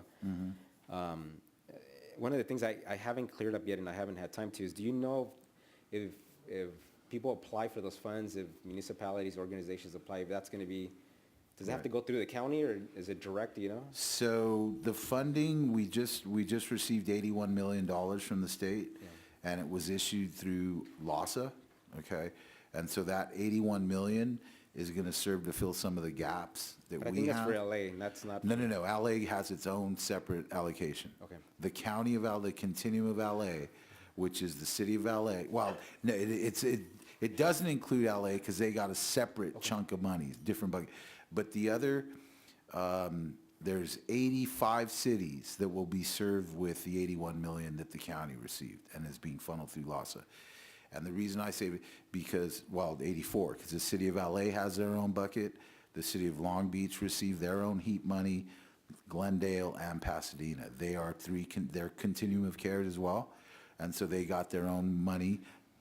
The city of LA got their own money, and then the 81 million that we, the county, got, which will be administered by LASA with our close involvement, is for the other 84 cities in the county. So I think where you're talking about is the past budget. I think in this budget that he just proposed, I think he's Yes. committing to more. And so I was. Right, so off on that it. money's coming down too. We just got the 81 million, so Yeah. we're rolling up our sleeves, figuring out how we're gonna use that. But there will be, according to Governor Newsom's budget, there's gonna be another round of that funding coming. I was just curious to see if it has to be funneled through you guys in the county, or if it could come directly to us. And so- There's gonna be part of, yes, it will So- be, there's gonna be a set aside for cities to apply for. So, but again, I don't know if it has to be applied through you, like, It'll be applied through LASA. okay, yeah. Yeah. That's why I need to find out for the governor's office, and I can call Yeah. him and ask him that Yeah. too. The last comment I just have is I frankly, again, no, not to discredit the efforts that you and the staff and the people in the homeless initiative are doing, but I really think that at the root cause, I think we're trying to fix problems through the public policy process that frankly are out of our control. We don't control the widening wage gap, right? We don't control the increased cost that people incur to live in this Right. region, right? We don't control the way somebody negotiates for a pay raise from their boss, right? To be able to get more money. Those are factors that we don't control, but yet I think we on the public side are trying to fix those problems through this, and I don't know that we have that. I don't think we can. So I Right. think it's going to continue to exist, and what I foresee is that 7 years from now, we're going to go back to the voters and tap them again for more funds. So I'm really curious to see, as this effort goes on, I'm really curious to see what the successes are. So I look forward to having you back here, and hopefully we can hear more successes. So, Yes, sir. anyways, thank you for coming tonight. My Thank pleasure. You, Mr. Mayor. Thank you, Mr. Garza. Just a follow-up question on this 9,635 related to permanent supportive housing. In this success that you have, are most of where the supportive service provided? Are they provided on-site? When a person moves into permanent supportive housing, it's not sort of on site so much. It can be, but normally when someone's well enough and is able enough to move into permanent supportive housing, they are also able to go see service providers in the local area, health clinics, dental exams, and those types of things. Where the services are provided on site, again, I do want to underscore sure. that they are Yeah. in some what we call master leased apartment buildings and other places. But for the most part, on-site services are more so in your transitional housing sort of facilities, shelters. But again, it does happen in permanent supportive housing settings as well. But most of the more intensive case management, supportive service, they're being done in a transitional environment. No, the case management is done on site oftentimes. So in other words, if we master lease an apartment building, 10 units, right? Or we build ground up, 15 units.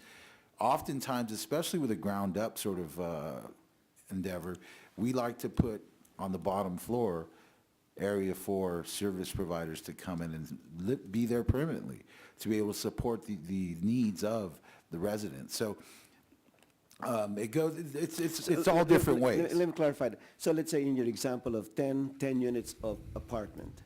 So you have, let's say, 10 clients. They are formerly homeless. They are now under permanent supportive housing. So you would require an on-site case management. If necessary. If necessary. Yes. Like let me give you an example. Let's say you have a homeless veteran who is an double amputee, okay?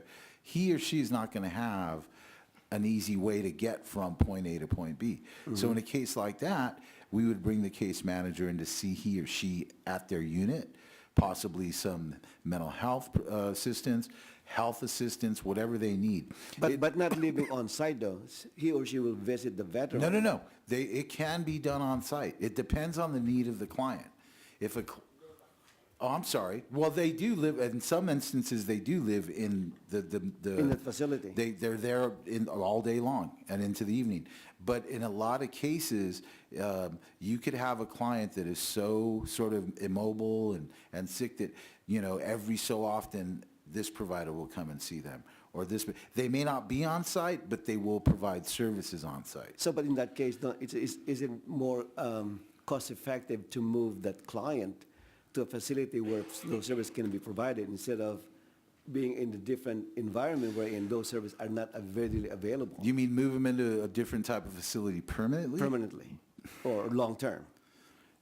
I'm just kind of. It's more, that to me is more of a shelter or shared living kind of environment. But believe it or not, there are folks that have, that are immobile to the point where they can't get from point A to point B Yeah, I like you and understand. I can, but they want to live in their own apartment. Okay. Yeah. And you would, the homeless initiative would support that kind of, it's almost like a one-to-one ratio. There's also other funding streams that fund that type of activity. It's not just Measure H, but yeah, there are ways to fund that. But for the most part, when we fund an agency to provide housing and they have a whole process on how they serve these folks. And some of that may not be Measure H money, There's a lot more money out there funding homelessness and combating it than just the Measure H fund. Okay. All right. Very good. Thank you. Mayor, can I make another comment? Yes, Ms. Dunn, go ahead. Keeps going. It's a topic that's a little close to my heart. Excellent job you're doing here tonight. Thank you. Excellent. You've answered a lot of questions in my head about Measure H that I was wondering for quite some time or whatever. Thank you. But, I mean, we're talking a whole lot of money here. And when you measure, you talked about optics a little while ago, you dropped the optics word. I got to wonder that when this went before the voters are going to the polls, they drive to work, and they see homeless individuals on the streets or whatever, and then I'm talking about the lunatics. I'm talking about the ones that need mental health. I'm talking the ones that talking to themselves, seeing things and blocking traffic and jumping on your car. I got to think that those are the ones going to the polls to vote on this, thinking that's what they're going to get rid of. And I don't see that. That's kind of why I was going with the mental health and, and my colleague with the substance abuse and the domestic violence and all that. We're almost here, it's almost $500 million a year is what this is bringing in. And this year it's going to be $409 million. At 10,000 people off the streets, that's $50,000 a person. And I got, you can house somebody real easy, but I don't know. I just want to make those comments to the public or whatever, and I'm not expecting to solve it here tonight, but that's how complicated of a problem it is. I think that's what I'm trying to put out there for people with questions in it. And again, I wasn't trying to put you on the spot, but it's a good report, but I mean, when I run numbers, it's a lot of money, and it's a big problem. And Councilmember, when someone that you've described is in the condition they're in and has been on the streets for 10, 12, 20 years, it does cost a lot of money to try to get them well and get them housed. And that's sort of going back to that whole communications piece that we're trying to put together. I understand. I mean, born and raised in Los Angelino, 5 generations. I know what it means to be a part of this community. I live in SPA 7, but it's no easy task.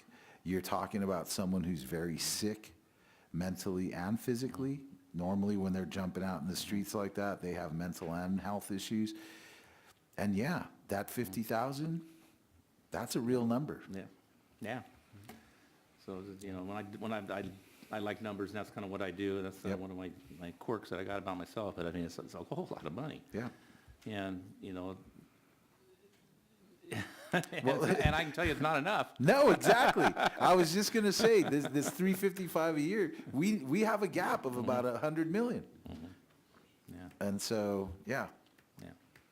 that was it. This is a comment. Yeah, I just want to make a comment because it's not just housing. You're talking about food. You're talking about supportive services, case management. They provide bus transportation, job counseling, and all this wrap around this individual. It's a huge undertaking. Yes. And it costs a lot of money to do that. So. Yes. And the more issues an individual has, then the more care he or she costly needs. it is. So it's more costly. Yes. So. All right. Very good. I'd like to make a comment. If we have this program, maybe we can do an annual thing with Measure H, and I'm guessing that's what's geared up. I don't know if we invited you, if staff invited you, or what, but maybe we could have it like by April 1st or something, then we have the following counts by then. Yeah. And have more data. I'm our senior staff's liaison to the Gateway Cities area. So Bellflower is one of my cities. I've been here in the past, and anytime you guys want to see me, Randy knows how to get a hold of me. Okay, so that's easy. That's easy. Okay, all right, very good. Thank you. All right, thank you so much for your time. You're welcome. Thank you, sir.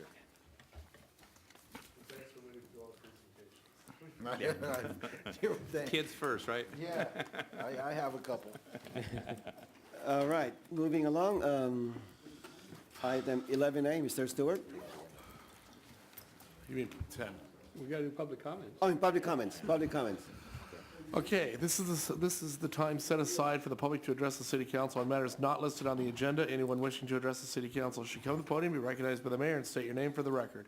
If you wish to address the city council on an agenda item, you may do so by approaching the podium as we review that particular item. You'll be given a reasonable amount of time to address the city council. All right, we have any speaker on a non-agenda item? Non-agenda. Hey, Latino, Loreno, Laterno. yeah. Ken. Richard, Ken. Yeah. Good evening, Good evening. Mayor. Please sign in. Councilmember. There's So- no sign-in Oh, there's board. no My name sign-in? is Uh-oh. Carla Mitchell. Good morning. Somebody stole it. Good evening. You see, I'm tired. It was the teacher guy.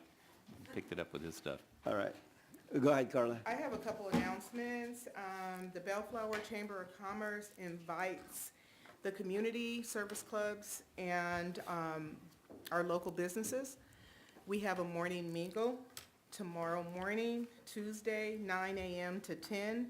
Bring your business cards and your great ideas, and we all get together for donuts and coffee, and we share things that are going on in the community and our needs of the community. I also have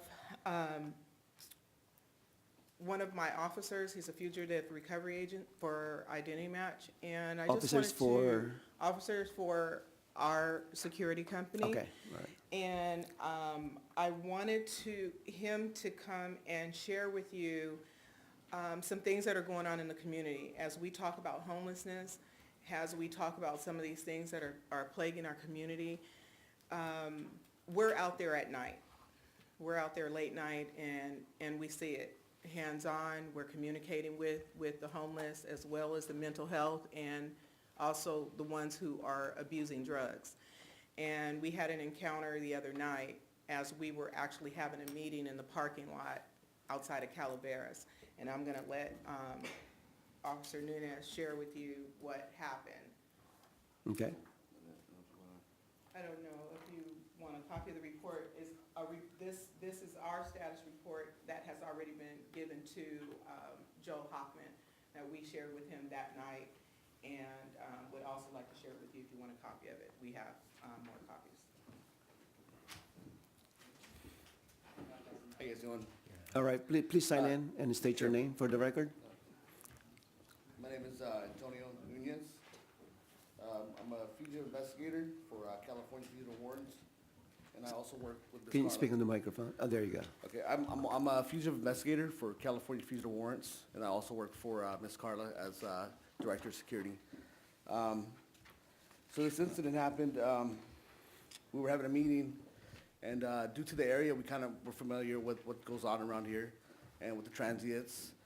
And this officer from CSI Patrol rolls up in the parking lot and pretty much no gun, no vest, no pepper spray, with a flashlight. It looks like this.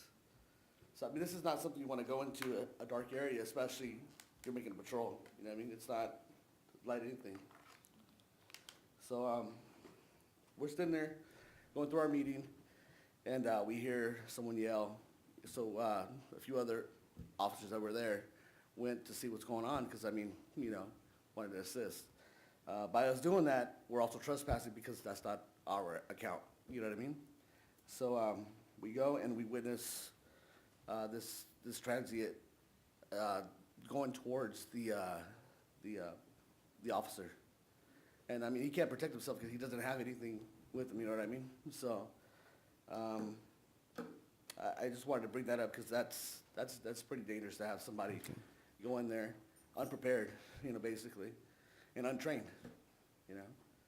So yeah, that's basically it. Okay.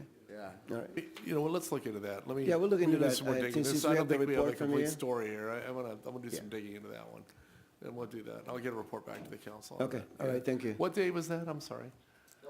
This was Friday night. 125. Last Friday? Okay, Last that's Friday. fine. It's on the report. Yep, Right. got it. I also wanted to mention that there is some lighting, but it's not enough lighting. And there's a lot of holes right now inside of the Steelcraft site where they were hiding.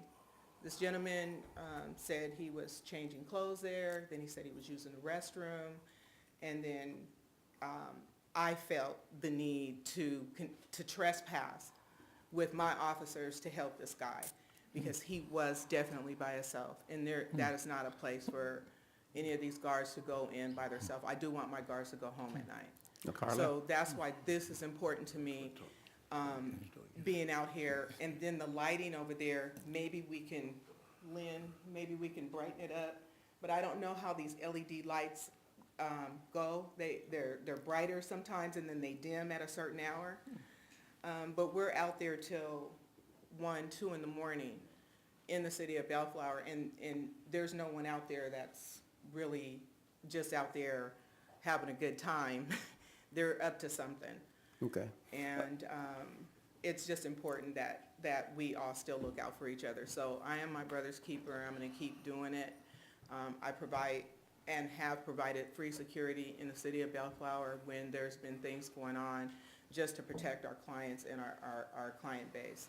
And because I want to see Steelcraft open. I want to see us walking the streets on Bellflower having a good time and that we're safe.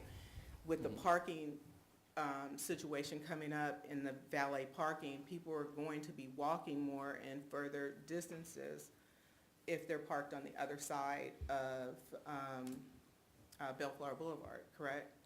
Because I don't think it's going to be valet at both times on both sides. Was it Steelcraft's security guard? It was. It was theirs, right? It was Yeah. Steelcraft's Yeah, they've hired a security private guard. security company Yes. to come and look on their stuff. It was CSI, Yeah. and he Yeah. was very, Okay. very young. He was Just want to brave. make sure it wasn't ours, 'cause that didn't sound like ours. He was definitely a brave guy, but he was by himself, and it was not a safe situation for him. All right, okay. So, Yeah. Mr. Mayor, I have a And question. Mr. Coops? So Carla, you've taken it upon yourself to, as a donation to the city, taking out patrols on the boulevard? Yes, we have. Yes, we have. Is that And we normal did it protocol, for- Mr. Stewart? Do we have a lot of that going on, or? Hope not. Well, I wonder, I mean. Well, it's not for you. If Carla's It's, doing it, are others doing it? And No one when do else we- is out there. What do we have to control here? This is kind of enlightening. First I've heard of it. I'll have to All look right. into this. Yeah.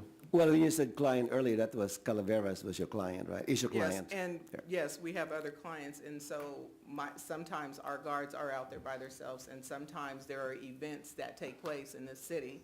If she has clients, that's a different story. Yeah. Right. She's working You're for shooing- them. That you're take shooing place your own in clients. this Yeah. city. So Calaveras is one of your clients? Yes, they are. I see. And so we were there that night, and he's can follow up, but we were not on patrol on Thursday night, and there were over 500 guests at Calaveras, the East LA Bikers. Right, we're aware of that. And you're aware of it because I shared that. They notified the sheriff's department early in the day. There were gonna be a number of bikers there, and we had deputies out for that, correct? Yeah, yeah. What, you were notified earlier in the day by who? No, it does matter, because it was notified by Carla Mitchell to let All the right. city know Okay. that that was something going on. Then you This let us isn't a- know, I'm fine. This isn't a debate or argument. I'm Sounds just like it talking is. about, well, I'm talking about Okay, safety. all right. I'm talking about safety and what was not, that you were not aware of. So Okay. if you can't appreciate that, I'm sorry, Jeff. You can finish up. All right.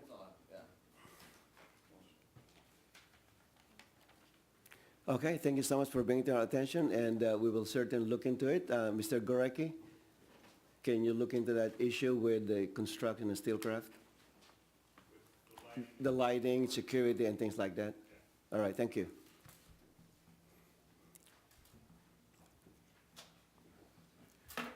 Hi. Hi, Good Josh. evening, How are you Mayor. doing? I'm good. How are We you? missed your last meeting, right? No, I was here. But you didn't speak. No, I didn't. There you go, okay. So Nothing I'm gets here by the today new to mayor. that's Good why I said I evening- missed you, so Oh, thank you. that's what I meant. Good evening, Mayor and members of the council. I'm Josh Murray. I'm here on behalf of Clifton Brackenseek Library, 9945 Flower Street, right across this parking lot here. I'd like to invite everybody to attend our free Master Gardening Intro to Gardening Workshop. We're having it this Saturday, February 2nd, 2019 at 11:30 a.m. 11:30, 30 a.m. okay. Have you ever wanted to start your own garden but don't know where to start? Come learn the basics of sustainable gardening in our Intro to Gardening class taught by Los Angeles County Master Gardener Cecilia Valentine. I'd like to invite the entire community to attend. This program is designed for ages 18 and over, and it's free to the community. And again, it's going to be this Saturday at Brackenseek Library, 9945 Flower Street. Thank you. All right, thank you.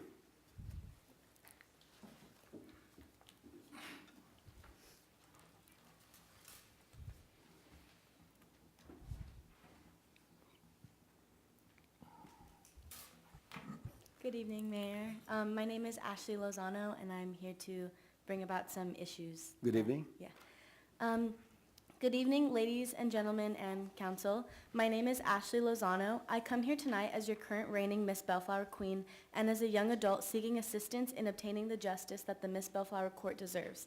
On social media, there has been a lot of fuss surrounding the pageant and its board, and I am here to contest to some of the horrible actions that I have witnessed at the hands of the board. At the State of the City address, Emily Abad, a removed court member, was ripped away by Mickey Hernandez, a chaperone for the court, from a conversation to be yelled at about her dress in front of a ballroom full of people. This dress she was wearing was not inappropriate at all. Some of the board members state that it is our fault if we are harassed for the clothes we choose to wear. I myself have had some run-ins with the board. A few examples. We were in attendance of the Miss Compton pageant, and I was sent home to change out of a dress that I had worn to events that were deemed gown events, so I had worn this gown prior to this. Not to mention that a princess on the Miss Court was wearing a gown in a similar style to mine, but she was not sent home to change. When I was asked why, I was given a response that shocked me. That response was, because I am a queen and she is a princess. I feel that we should all be treated equally and held to the same esteem. And in a meeting that we had that I will talk about later, the court did express their dislike of the princesses being talked down upon. On a separate occasion, at the decorating of the Lions Club Rose Float, I was informed by a few of my court sisters that Sandra Espinoza, former president of the board, was yelled at by Jana Ankhorn, a chaperone for the court and treasurer as well, for being there and bringing Emily along. Jana was upset that Emily and Sandra were working near us. All of the courts still maintain a very close relationship with Sandra. After the event came to a close, the current court was brought outside to be spoken to. This conversation brought on many emotions, and one of our Miss Teen Bellflower princesses turned away to doctor her emotions when Pete, now president of the board, sharply spoke to her in a tone that was very controlling and demeaning and said, "It is very disrespectful that you are not listening," and some more things like that her attitude was the reason that the court would be divided and not on the same page. I asked Pete if he could please stop yelling at her in that manner because it would not help her cure her emotions at all. I explained that she was not being disrespectful and she just needed time to heal her emotions. Another example. I was walking with my mother, Josephine Lozano, to meet my chaperones and the rest of my court at the Bellflower Car Show. We came across Pete in the middle of the boulevard, and the car show is a pretty packed event, so there's a lot of people around. We came across Pete in the middle of the boulevard, and my mother asked him why we were not allowed to be on the Lions Club Rose Float. Pete raised his voice at my mother, getting very red and sweaty as he spoke very angrily. This embarrassed me immensely. I could not believe that someone was yelling at my mother, who is a grown woman, like she was a child. He said to me in a raised voice, "There is always one every year who thinks she can do what she wants, and I always have to put her in her place. I built this pageant from the ground up, and I can take it away." I was pulled away from the commotion and then had to proceed to be cheerful and lighthearted after witnessing the verbal abuse that my mother had to endure. Mickey Hernandez expressed her distaste of Fred Taylor to me, knowing that he is a very good family friend of mine. This gossip took place at the State of the City address. Eden Hernandez, chaperone and coordinator of the board, is always chastising us in the view of the public eye, and this gets very embarrassing for all of the court. We are constantly being pushed to promote this pageant and burst into people's conversations to recruit at wrong times. For the opening number for our pageant last year, we were taught choreography from a YouTube video that was not produced by the Miss Bellflower pageant or any of its board members. Being a professional dancer for 16 years, I know that it is very wrong to copy someone else's choreography without giving them credit or using it for its intended purpose. On YouTube, the video that we learned was titled as a warm-up exercise, a warm-up and an exercise routine, not a dance routine for people to use. Given my extensive dance background, there is no reason why I should not be able to choreograph an opening number for the pageant, but since I am not in favor of the board, I was not given opportunity to do so. I've asked many times for a meeting to discuss the wrongdoings of the board, but have been denied every time. Doreen Robbins, secretary of the board, states in an email, "I feel she should not be allowed to approach the board." After the post on the Miss Bellflower Facebook page was made, then we were granted our one and only meeting. In that meeting, the court requested that there be no upcoming pageant and that the current board step down. Neither of those requests were complied. At this meeting, the air was very tense, as it was majority of the court and parents against the board. When we took a break in our meeting, I had to step outside to be consoled by my mother because I was facing them knowing that nothing would change, and this hurt my heart greatly. I would hate to see another group of girls experience the gear that I've had in the sense of dealing with the wrath of the board. Bear in mind that all of these examples that I have listed are just some of the many problems that have occurred within this pageant. I do not feel that the current board is able to run a pageant, and I feel that the pageant should come to a halt or there should be a change in board members. This pageant has brought on much upset, and I feel compelled to speak on the situation and bring about change. I will put my title on hold and remain your Miss Bellflower Queen of 2018 because although my distaste for the current board, the sense of joy I feel when I make someone smile at an event is unlike anything I've ever experienced. Thank you for your time and have a wonderful rest of your evening. Thank you. Thank you.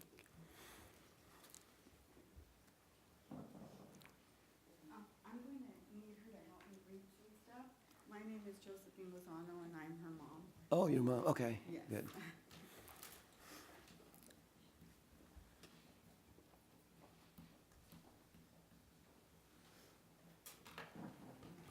Okay, I'm going to read this from my phone, and, okay, I'm not a public speaker like my daughter, so I'm just a little bit nervous. That's okay, take a deep breath and then you'll be okay. Okay, all right, so good evening, ladies and gentlemen. My name is Josephine Lozano, and I am the mother of the current reigning Miss Bellflower Queen, Ashley Lozano.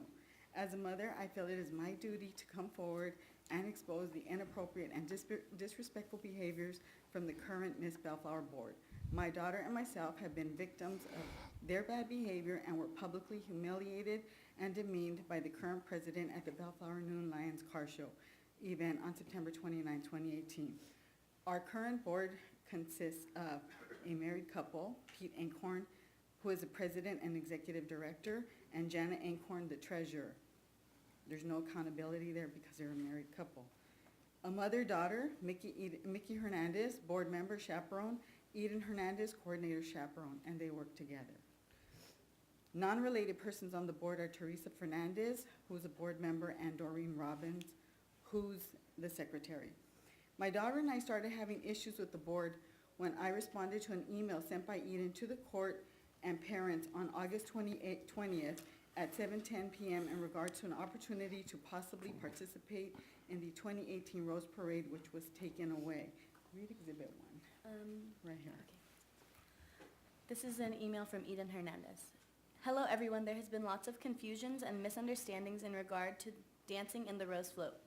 The board called an emergency meeting and discussed all aspects of the situation. We have decided due to the fact that proper procedures were not followed, that we will not proceed with the dance. Please remember that there are procedures and channels that everything must flow through before I email you the details of the upcoming events. If there is anything you would like to do or attend, please send me an email before the first Thursday of every month on behalf of the Board of Directors, Eden. And in this email, she is referring to us, all the court members, gathering at my house as friends, not in affiliation with the Miss Bellflower pageant at all, just meeting as friends to practice a dance.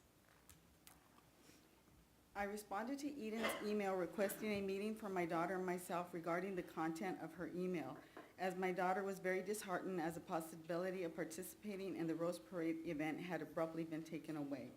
The requested meeting was for me to seek clarification as to what the girls had done that prompted the board to take a once-in-a-lifetime event away from them. I have emails that I'm going to leave with you so that you can see what I've sent. And I have a timeline here, which I printed, and I will leave with you. But I tried 4 times to have a meeting with them. They completely dismissed me. Sandra Espinoza, who was the president at the time, replied to me twice and said that she was waiting on the board members. Although there was a response from Doreen Robbins that was not intended to me and only to the board members, which we will read, which is Exhibit 2. Okay. Hi all, I'm glad we are not meeting tonight or arranging a special board meeting, especially as I don't feel that she should be allowed to address the board, and she is certainly not entitled to do so, which is what she appears to believe. If she does have concerns and she does actually write them out, then she can either mail them in to us or send them in with her daughter. If Ashley in fact writes her own letter and wishes to present them to us, incidentally, Sandra and I have not heard or read anywhere that she has been asked to submit her concerns in writing. Only Ashley. Did I miss this, Doreen? And then I responded to her, no, it's right here, with all due respect. Okay.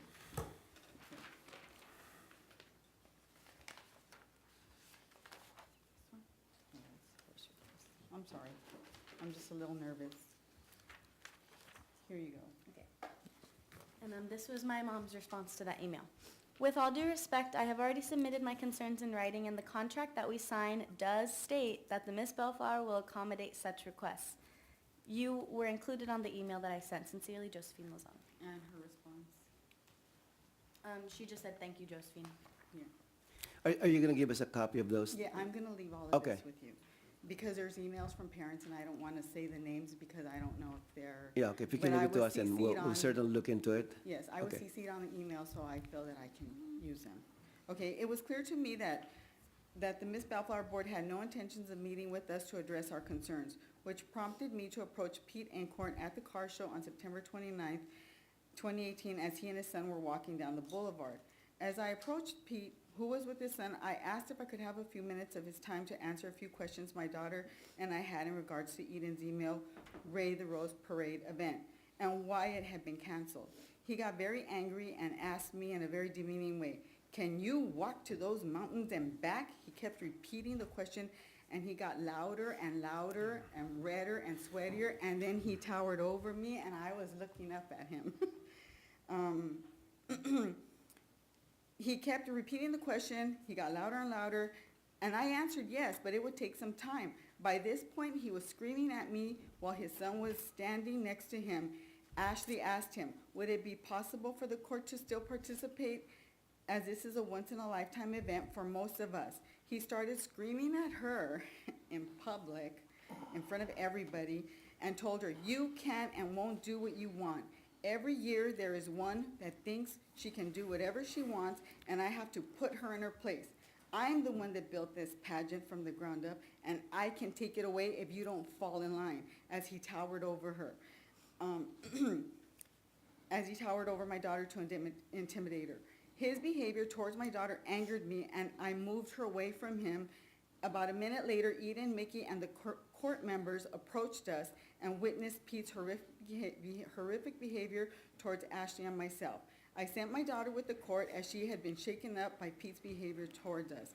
Mickey tried to stay, and I asked her politely to go with the court, that her presence was not necessary. She reluctantly left as Pete was still screaming at me. I asked Pete to lower his voice several times, but he got louder and louder. Eventually, Jana approached us and asked what was going on. I told her that since no one from the board was being responsive to our request to address our concerns, we asked Pete a few questions, and he got angry and went off on both Ashley and myself. Jana calmed Pete down, and I think, asked... Mrs. Lozano, I think we heard the same message from your daughter Yeah. earlier. Yeah, so, Okay. but with Jana, I had a conversation, she wasn't there. And then Jana told me that the girls did nothing wrong. So Pete gave me these excuses. Mayor, can I get a point of order here? Can we determine what we can do about this? Yeah, 'Cause well, it's a whole different entity, we're I was not about- involved in it. I was about to ask Yeah. our city attorney. We can't for that. even do anything. Yeah. Other than you just want to play for the cameras and waste our meeting night. Well, Okay, hold on, ma'am. Mr. City Attorney, can you chime, because I was about to ask you that question. As a city, just for the benefit of the public, what can the city do about this situation? Legally, nothing. Nothing. There's nothing that we Okay. can do. So other than providing support, if that's what the council wants to do, just in terms of moral support, I'm not quite sure what, We offered minimal support through sponsorship, through an ad in the program, and we've offered space for them to use during the course of the event, and that's as much involvement as we've ever had.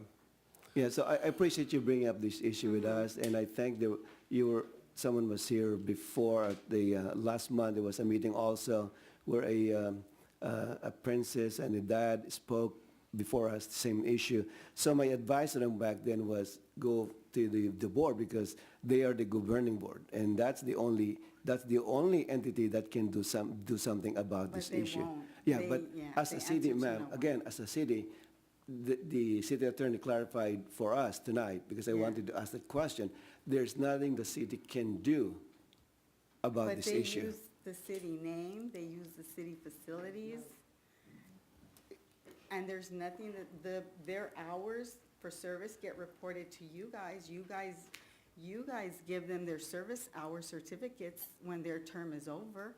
there's some involvement with the city here. Is there something we can do about the name, the use of I Miss can put Bellflower? everything back on the agenda, and the council can discuss as a policy whether or not they want to continue the support for the program or not, the Miss Bellflower pageant. Well, as you mentioned earlier, the support is very minimal It's in very terms of the minimal, name. but I mean, if it's It's an ad something, in the souvenir program. if it's something the council wants to do, if they want to reconsider what minimal support we provide, we can certainly reconsider it, but it's certainly not going to change the course of the pageant. It will go on whether we support or not, given our level.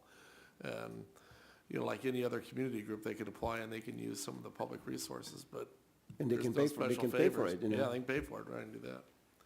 So, Well, all we're asking is that the city stop helping these people, because as a mother, I felt compelled to come forward. I would hate to see another group of young ladies go through what these girls did this past Okay, past so term. I think what we can do is we'll try to help you. We'll try to talk to the board and see what if at least they can meet with you. Would that be fair? They have, No. they're No, not gonna meet with me.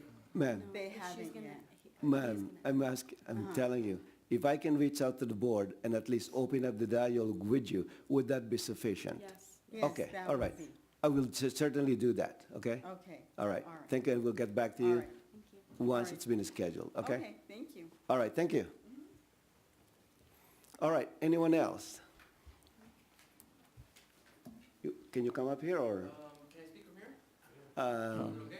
Is that okay? Or you want some, We get the mic, we got a mic, we give him a mic. it's the microphone. Yeah, we get you a mic.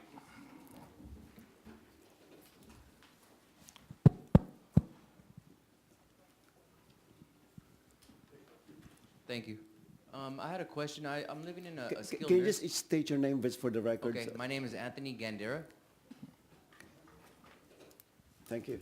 Okay, go I ahead. live at a skilled nursing facility, and my concern for the residents is basic cable. I mean, it's a simple concern, and it may not be too drastic, but basic cable, I think the skilled nursing facilities in the city should have, and I do understand that it's a business, but not all of them have like just basic cable, and a lot of the residents there enjoy TV, and it's just quality of life that I'm concerned about. That's it.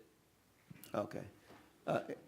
And I don't know how much you guys Is can there do about something we it. can do about that, or is basically There are numerous broadcast stations you can get over the air with a nominal investment in an antenna. I just saw an advertised the other day for $29.99, and you can get all the broadcast channels in can the you LA can you area. get the local channels to the Sure, antenna? yeah. I mean, Okay. it has almost as much, if not everything, that basic cable has, but I do get that part, yeah, but yeah. trying to work with the facilities in doing so, there's nothing the cities can do to maybe push an issue in that. There's nothing, huh? we have no regulatory authority over the Okay, cool. facilities, yeah, but, Cool. I mean, I'm you just know. trying to find out my routes, because I'm Yeah, trying no, to- I'm trying I to- get, but on a personal level, I'd be happy to help you get an antenna if you want to get the Oh, programming. no, I That's got it. myself taken Yeah, care of, very okay, nice right there. okay, It's just, yeah. for the rest of the residents, there's a 57 rooms and 3 2 Yeah, no, I understand, I get So it. my concerns for everyone, I just, Yeah.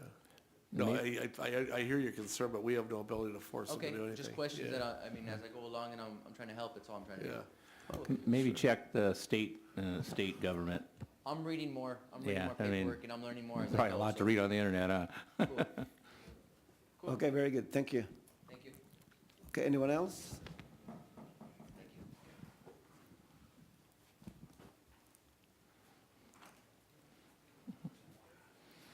Thank you. Mr. Letourneau, we haven't seen you for a long Yeah. time. I know, welcome to 2019. Is that We're a all, good- we're all, is we that a wonder good- if it's gonna be a good thing or is a that a bad good thing. sign? Yeah. We don't know if it's a good thing or a bad thing with It's you. a good Well, sign. he's a teacher on our staff, so There let's we be go. nice. I know. As long as I can get the city manager to smile a little bit. There we go. I try to do that. Not today, maybe try tomorrow. Okay, very quickly. I want to congratulate the new city council member, so welcome aboard on that. Are we going to have a open communication about the homeless thing, or do I mention something about that right now? The homeless, because this was on the agenda. Oh, it's only, Well, it's it's not only on the agenda. That was it's a just a- presentation. That's a presentation. presentation, that's not Okay. an agenda, so you can go, Okay, yeah. okay. Talk to your blue. Okay, just very quickly, on the homeless shelter, I supported it very strongly and everything.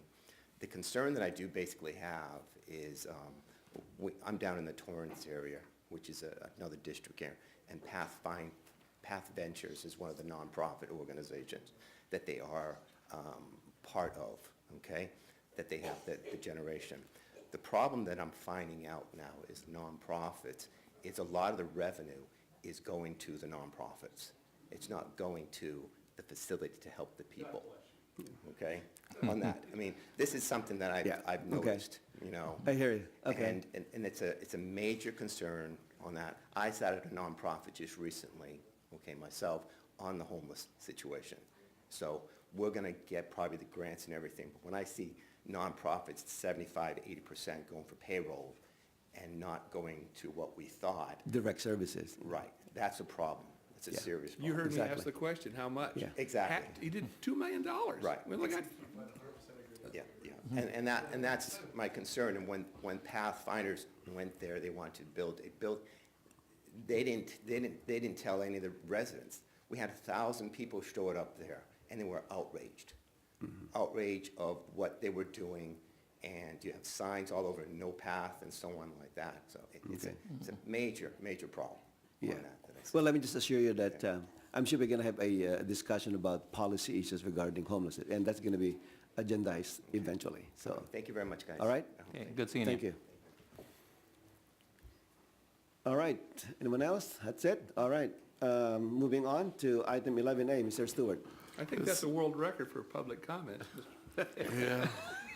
This is a public hearing. It's consideration of possible action to conduct a public hearing to consider zoning ordinance text amendment case number ZOTA 18-04, a Bellflower Municipal Code amendment to Title V, and read by title only, waive further reading, and introduce ordinance number 1370, an ordinance amending the Bellflower Municipal Code regulations regarding recycling centers and collection centers, including adopting inspection requirements. And somebody from planning is on the hot seat. All right, it's going to make the presentation. Ms. Corpus, or? Assistant Planner Eliana Munoz will make the presentation All tonight. right, Ms. Munoz, go ahead.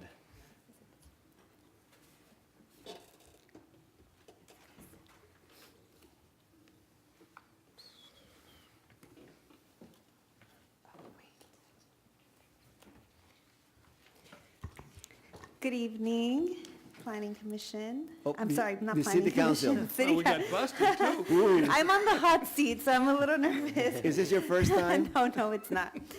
I just did a Planning Commission it's even last worse. Well, week. we all have been planning commissioners, so you, Good evening, Mayor and members of the City Council. Before you is a brief presentation on zoning ordinance text amendment 18-04 regarding recycling centers and collection centers.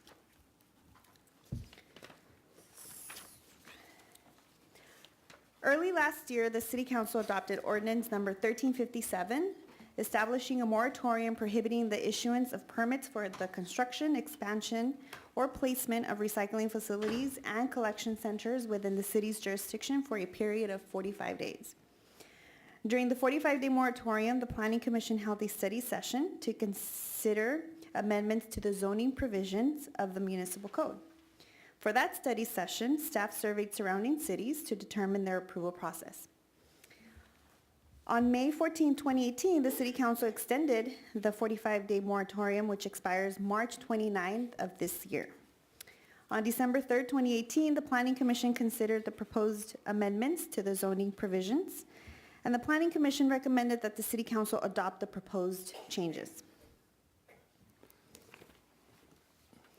If approved tonight, Title 17 would be amended as follows.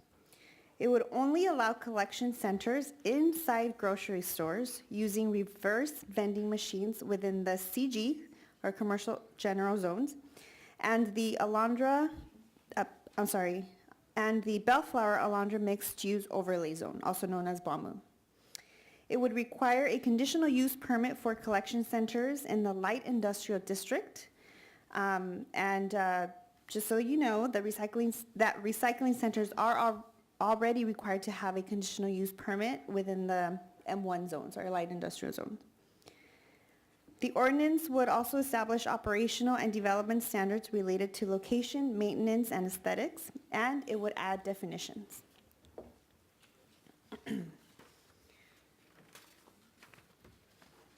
Shown on the screen is an example of reverse vending machines, typically found inside large supermarkets and placed within alcoves near main entrances. And here's another example of a reverse vending machine, or 3 reverse vending machines.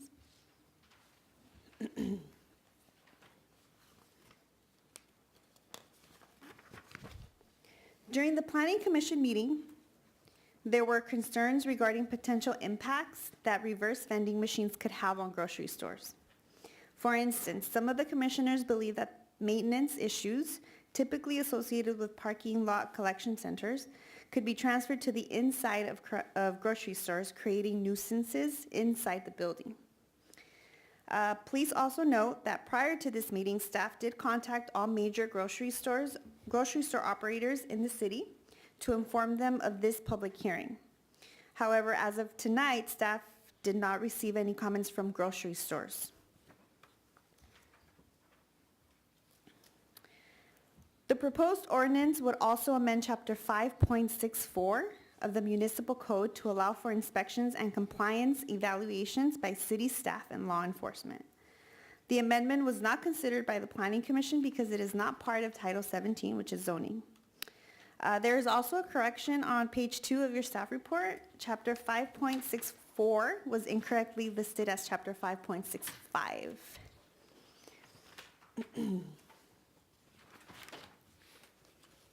The recommendation is to open the public hearing, take testimonial and documentary evidence, and after considering the evidence, read by title only, waive further reading and introduce ordinance number 1370, or alternatively, discuss and take other action related to this item. And this concludes my presentation, unless there are any questions. Okay, thank you. Can you go back to, I think, slide number 3, I believe? Yeah, there you go. That slide, no, the previous one. Okay. In terms of the Planning Commission, is that the one that you're referring to in the staff report wherein there was on page 2, it says, however, the Planning Commission requested the council to be made aware that there's a difference of opinion among commission as it relates to the type and location of collection center / recycling. That's the one that you're Yes, it talking is, Mayor, about. yes. Okay, that's good. And then the next slide, where you have your reverse vending machine location. Okay, so I think part of the staff report is the space limited to is 50 square feet in the proposed ordinance. I read something about 50 square feet. Is that right? Yes. Okay. How many machines can typically fit into a 50 square feet area? Let's see. 3 or 4? But some machines are wider though, Well, right? what you're looking at, they're emptying their stuff in a space that's probably 10 by, 5 foot by, 10 foot or something. You got a hallway there that got receptacles in it that stuff's going in. Imagine behind that wall or it looks like there's a door maybe to clean it out. It's 3 foot deep, so you can go. Well, that was my next question. Is the collection part of the machine or is it in the back of the machine? It looks like there's a door right next to it on each one of them. It could be both. It could be both. It could be both. If you see this other one, these are maintained from the bottom, it looks like. Bottom, okay. And then this one seems a bit nicer where they can be accessed through the built through the back. So I'm assuming there's a kind of a bag that collects all these recyclable materials? Exactly, yes. Okay, and someone will collect that? Correct. So And I'm assuming there is a sensor that if it's full already, the light's going to be on so that the customers will continue putting additional containers. correct. Okay. So we actually had a business owner that shed a little light on how these reverse vending machines could work.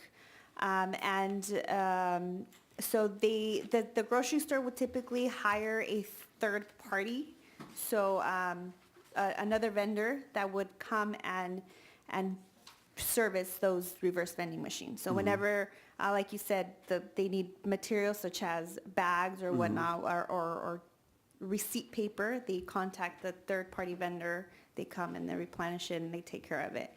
So essentially, the grocery store is mostly hands-off. I'm assuming that because the vending machine is going to be inside the grocery store, I'm assuming that the cleanliness will be maintained because the store owners will make sure that it is clean. Otherwise, the customers will not be coming to that store anymore. So, I think that's the idea. Gets the mess out of the parking lot. all right. In the other requirements you had earlier, the reverse and vending machine will only be allowed at grocery stores. Is that right? Correct. Okay. In the CG In the and CG. in the But overlay zones. The flip side is my question, are stores going to be required to have reverse vending machine? The stores will not be Will required. not be required, No. okay. No, under this new ordinance, I'm just clarifying that so that, well, they're not required, all right. Can I piggyback just right quick on that one question? Sure. Just right quick. So if they're not required, is it going to be a by right? No? No. Okay. Still with the conditional use permit. Perfect. Okay. Thank you, Mr. Mayor. That was All right. since you were there. Okay, that's all I have for now. Any other question? Go ahead, Mayor Pro Tem Garza. Thank you.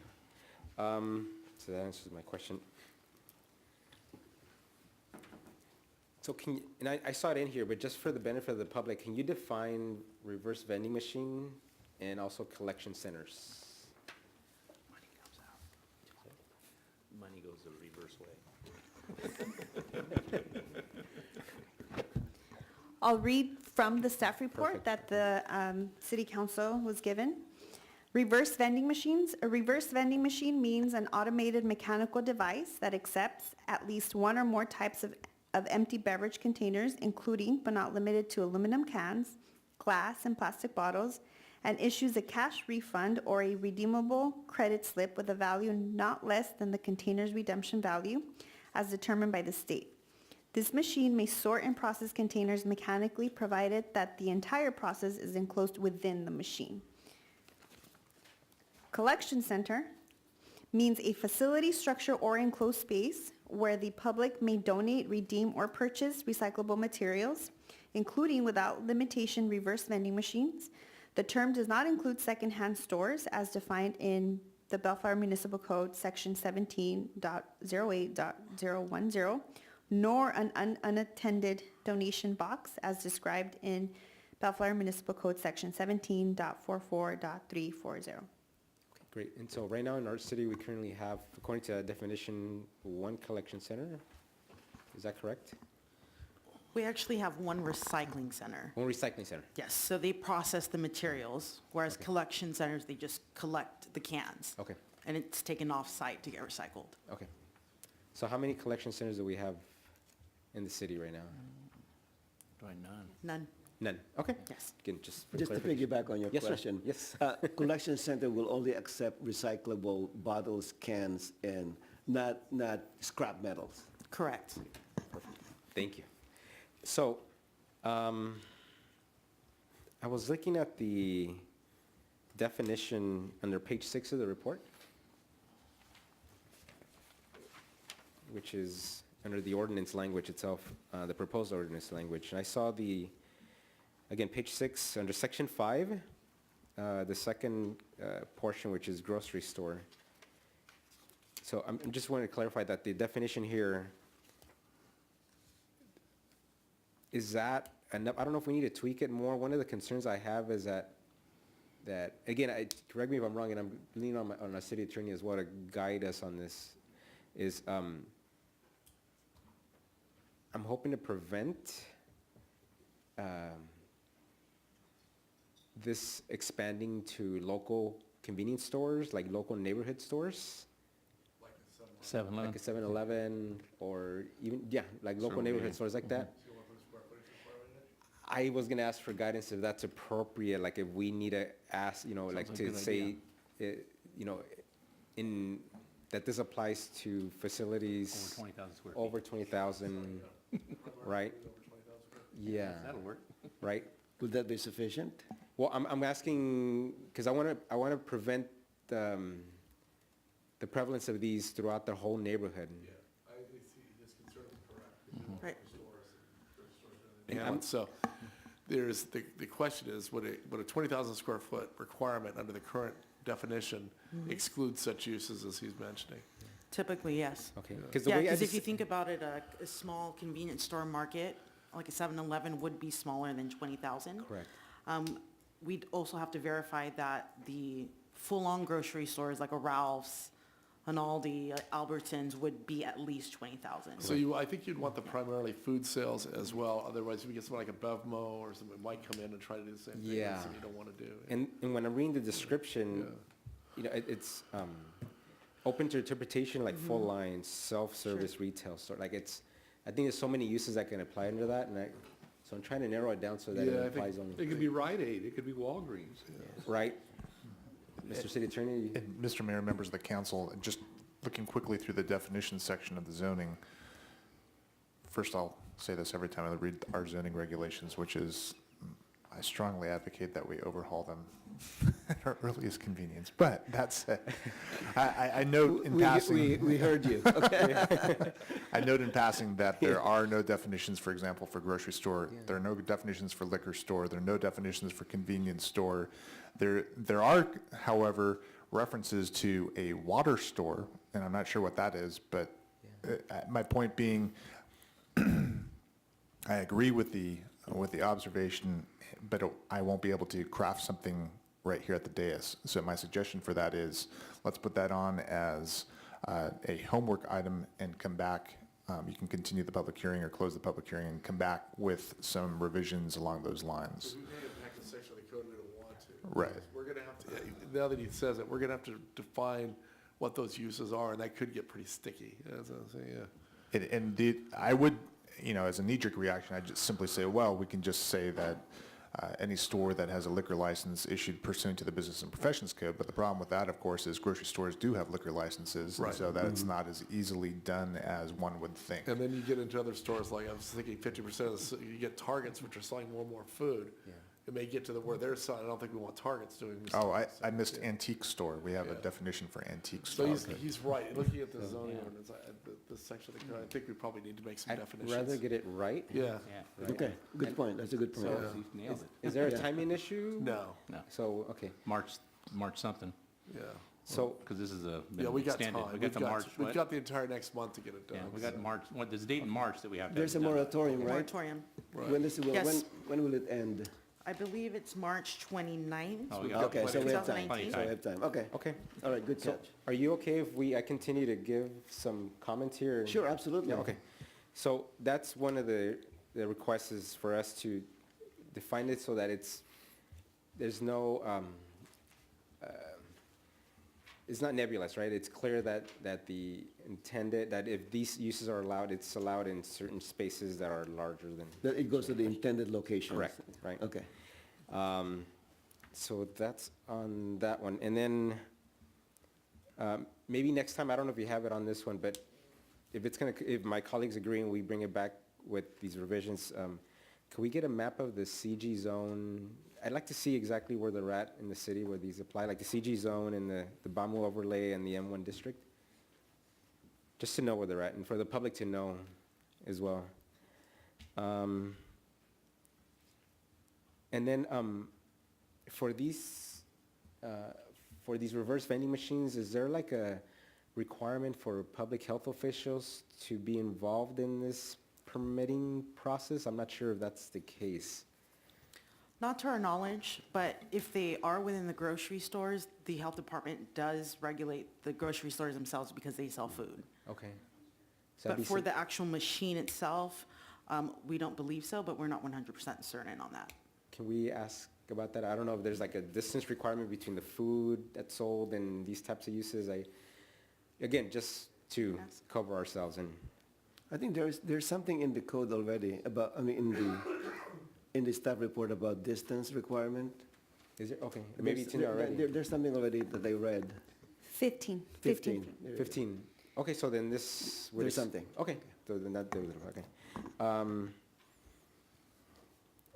Once this is if it's adopted by the council, would it affect current businesses and future businesses, or would this be like current grocery stores be grandfathered into the current, and this would apply only to future potential grocery stores? Well, right now, we don't have any that have these machines. Okay. So it would apply to all future Got it. uses. Yeah, Including so the current ones. right, if an existing grocery store wanted to have recycling, they would have to do it through this type of machine within the store. Perfect. Okay. And then. If I may, Mr. Mayor, members of the council, to answer the one question that the council member had, those machines are certified by CalRecycle, and there's a long line of certification requirements. Okay, by CalRecycle itself, okay. Correct. And then, and just a last question and then a comment. One of the things that I noticed in the letters that we received from the industry, from different industry representatives, were comments about the potential effect on recycling rates, but I didn't really see them address what I think is a major concern of our city and our residents, which is what's outlined in page 5 of the report. In the ordinance, the language, the proposed ordinance language under section 2, item C, I think it's the 5th line down. I think you really nicely identified, right, that the intent is to reduce blight, illegal dumping, graffiti, and traffic impediments, amongst other things. But I didn't really see that from the industry, where they were proposing ways to address this, right, which is disappointing, frankly. But I just want to put that on the public that it wasn't addressed, right? They talked about other stuff, so. And then lastly, I think so far, I think it's a nice balance between still maintaining the potential for the public to still recycle, but at the same time also address these concerns that I just outlined. So I wanted to give staff credit for, crafting something that I think it's solid. So anyways, that completes my comments, Mr. Mayor. Thank you. Mr. Garza, any other comments? Yes, Mr. Mayor. Mr. Hamada, Thank go you, ahead. Mr. Mayor. First off, again, staff, thank you. I did understand what you meant by planning commission, because you're probably, I'm still here. No.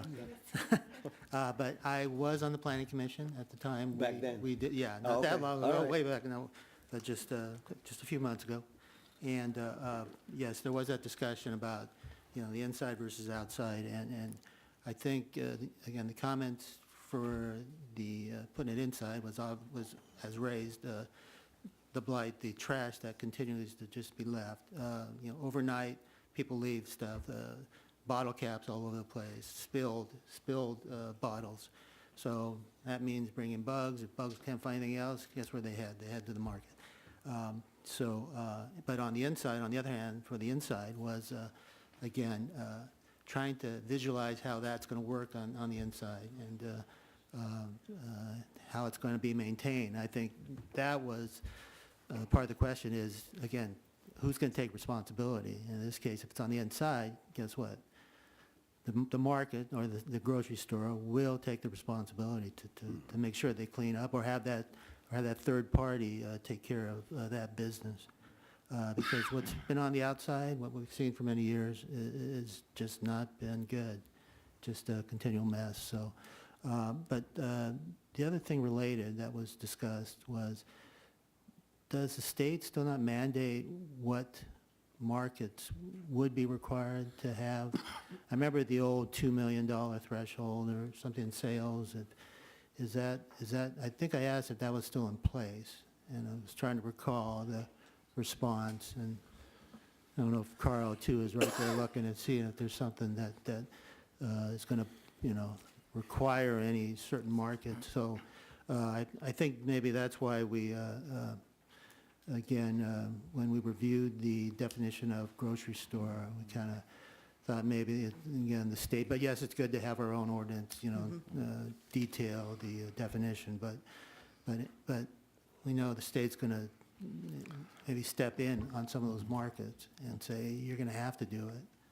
So that was the question. That was, Because they know better. yeah.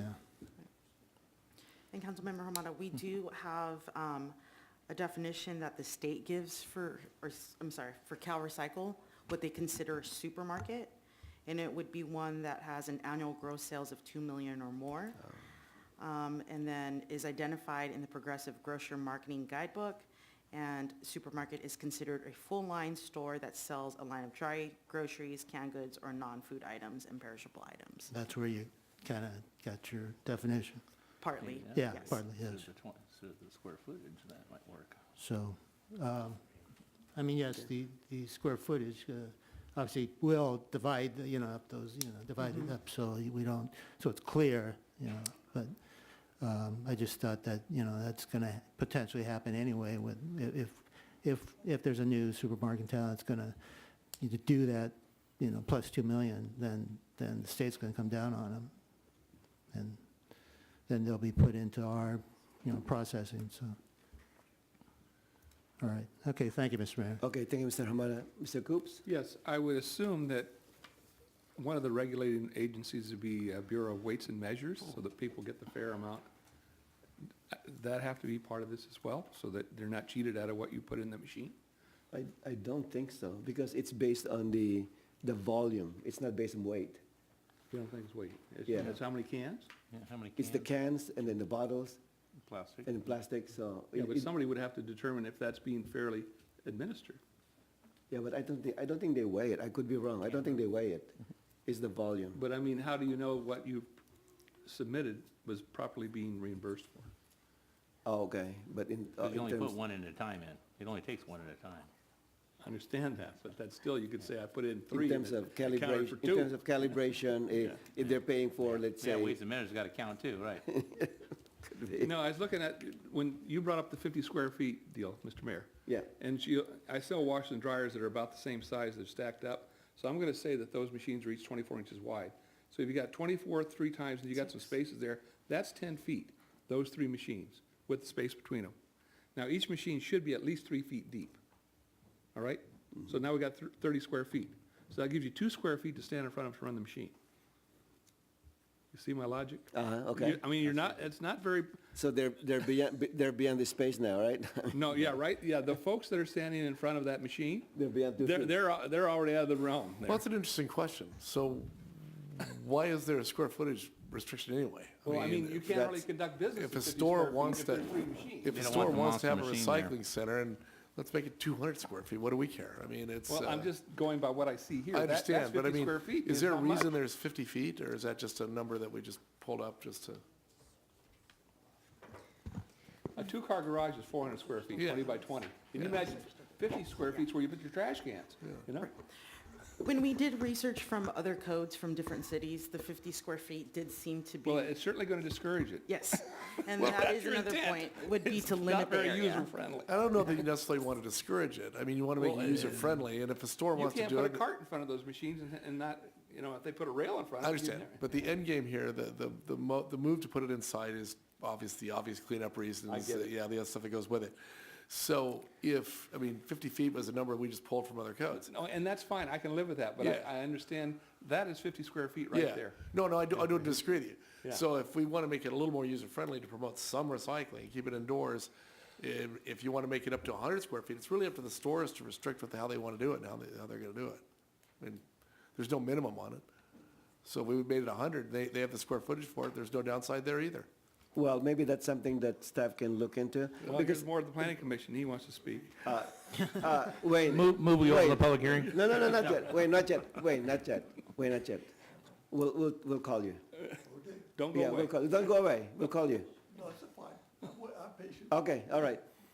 So we'll look into that. Unless the outside area beyond the machine is not counted as part of the, I would think it need to be, that's part of the facility. well, but there's no line though. So I get it, but it could be a wall, so something that staff can clarify. I think we're getting punchy and we're debating the angels on the head of a I know, pin. I think no, that we I- should do that, yeah. But Yeah. I'm just telling staff to look into it. Yeah, oh yeah, absolutely, I think we need to. Yeah. Right, the way it's written, it's only that the machine area There you go. is 50 square feet. Oh, So it okay. doesn't include So the there So you area. that go. limits the See, number of that's what I'm machines. saying, So if you're 10 square foot machine, you So got that 5. area, I was telling Yeah. Jeff, that area is not Yeah, counted. yeah. Okay. Right. All right, answer your question? well, when you brought up the 50, I didn't know if you loved it or hated it. I'm just trying to analyze it. That answers the question. All right. But Elizabeth, Point of clarification, just before I forget this. On the reverse vending machine, you don't need to take off the bottle caps, right? You can leave everything as is, put it in the machine, and I think you can leave it. can I leave will it. definitely come back I want to with confirm that. Because that's one more reason that's why a reverse vending machine is better than a a collection, because typically in a recycling or collection, you have to take off the bottle caps I see. because they weigh it. Here, I think they take the picture actually. They take the picture and then it's a machine and you put in one at a time, so you can leave the bottle caps. But if you can confirm that. All right. Mr. Hamada. Yes, Mr. Mayor, thank you. Elizabeth, when we talked about the 50 square feet, there was also discussion about possibly an interior enclosure that would house these. Now, if there was a setup like that, that probably would include the sort of standing area, because the enclosure, or do you believe it's still just the machines itself? It would be the enclosure, including any protective enclosure. Yeah, all right. So if you did estimate that that's about 10 feet wide, then it's only 5 foot in depth. Yeah. Yeah, well, that's something. All right, so I guess you have two assignments right now. Two, all right. Mr. Garza, back to you. Last question. So, Don't say last. and, okay, next question. So, to Mr. Stewart's point before, I just want to ask that if you get a scenario where somebody comes in and they have like those huge bags full of bottles, right? And they're inside the grocery store. Is that more of the grocery store's prerogative to dictate whether that person is allowed to recycle? Or is it, I'm not sure if we're addressing that, or? It could be, but typically, if somebody's going to have bags load of recyclables, they most likely would not want to stand in line and feed the machine one by one. It's likely that they would go to a larger recycling center to bring their materials to. Can I share with you, just because I recycle and I teach my kids to recycle, and I can tell you that there's a lot of people out there that don't trust the weight system, and they'd rather do one by one no matter how long it takes. So, and they'll rather spend the time and ensure that they get their due rather than trusting a scale that they may not know of. Just throwing it out there. So, I'm just trying to figure out, like, if we have, a scenario where you have this and it happens, where does public safety get involved? Is it by right? I'm not sure. So just thought I'd put it out there as we consider the next version of this. And then I will add that in our conversations with certain recyclers, the grocery store, they have to be able, by law, to take in the cans, even if they don't have those type of machines.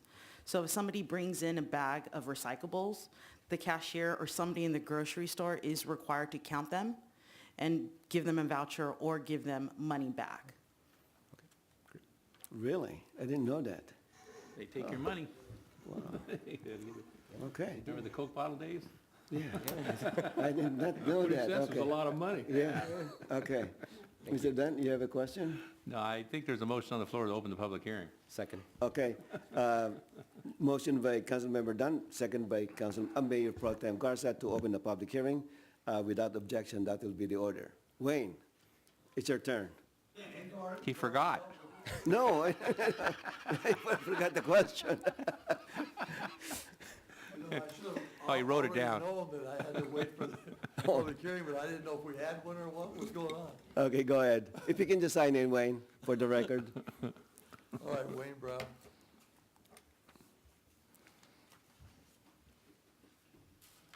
All I wanted to say was, when we looked at that, we didn't consider that it would be a locked or closed room. It would be a walk-by situation like you're saying, that it was adequate for that, our thoughts. So that was all you hadn't said that yet, so you've already done that, thought about it, so that's all I have. All right, thank you. And I like your thoughts, Juan, I really So recycling is more important to you than stormwater runoff, I take it. Recycling is nearer to your heart than stormwater runoff. Okay. Anyone else who would like to speak on this item?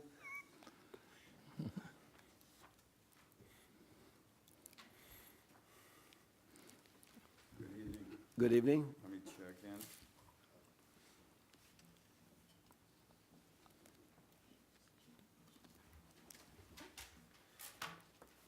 My name's Leonard Lang.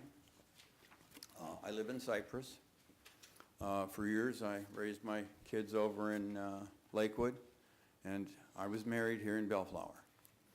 So, been in the community for a long time. I'm an expert on the state's recycling law. So if you want clarification on some things that you've discussed here, I can provide that. Number one, is there a definition of grocery? Grocery store? She found it. Oh, she found it. Okay. The problem is, $2 million, that's a very small store. It should be 25 million. Yeah. That would be a supermarket. Yeah, 7-Eleven's probably 2 million. Yes, That's what I was thinking. exactly. Nowadays, And yeah. what wasn't covered is that under the law, if there isn't a recycling center at the grocery store, you have 3 zones created by grocery stores, 2 independents and a Smart and Final. And those are not covered. So when the law states that if they're not covered, then all the retailers in that zone must redeem. So that takes it down to the liquor stores and the 7-Elevens and whatnot, and it can put a burden on them. If they don't redeem, they must pay a penalty of $100 per day, $35,000 a year. So that adds quite a bit to the cost of the operation. And if they do take in stores, this is what I love about this law, they don't get reimbursed. They're out that money. So it adds to the cost of operating the store and adds to the cost of your groceries. One of the responses that you got was from the Grocers Association, who ended up suing Fresno. I was very involved in Fresno, and you may have some similarities here that you don't want to get involved with. But you have one recycling center in town, and I don't know that they have a CUP, so my question is, would they be grandfathered under this? And if they were to sell the business, would they be required to go and then get a CUP? RVMs have a lot of problems. You go on YouTube and you can see people who have posted lots of videos. I have a channel on YouTube, CACRV, and I posted a few things there. So it's not a perfect setup. Like planning said, if people have a lot, they're not going to go there. To the issue of the machine and your weights, the state comes up with an average rate to be paid for aluminum or plastic. That's an average. So if I have a lot of small cans or light water bottles, the little crinkly ones, then by weight, they may be underpaid. But the heavier ones, you may be overpaid. So it's just an average, and that's why people have that concern about being paid fairly. But the law says that a grocer or a recycler only has to take up to 50 containers by count. So, yes, I've watched people dump in for hours. One thing I would alert you to, the issue with the lawsuit in Fresno pertained to CEQA. Now, your declarations here say that you don't have any issues with CEQA. Well, the issue with CEQA is that in your general plan, you address recycling. And this may be in conflict with that general plan. It was in Fresno. And we're looking at now trying to get to 75% recycling rate. And independent recyclers are a big part of helping to get to that.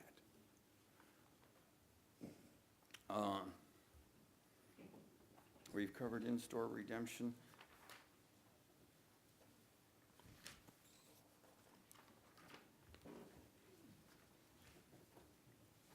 We've covered the general plan. in your definition of collection center, I think you have a mistake. It talks about where you have an opportunity to donate, redeem, or purchase recyclable materials. I think it should be sell recyclable materials. So for clarity, I would change Purchase. that. Pardon me? You have the word purchase in it? Yeah. Yeah. Yeah, so they're not Yeah. going to the store to Yeah, purchase right. recyclables. One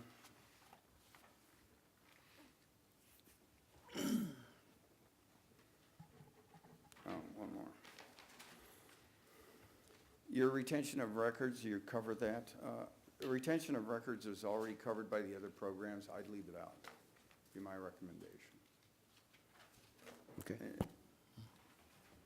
It's their records, you know, and your sheriff has the opportunity to come in and review scrap metal purchases, and the state has the ability to come in and review the recyclable purchases. Any questions?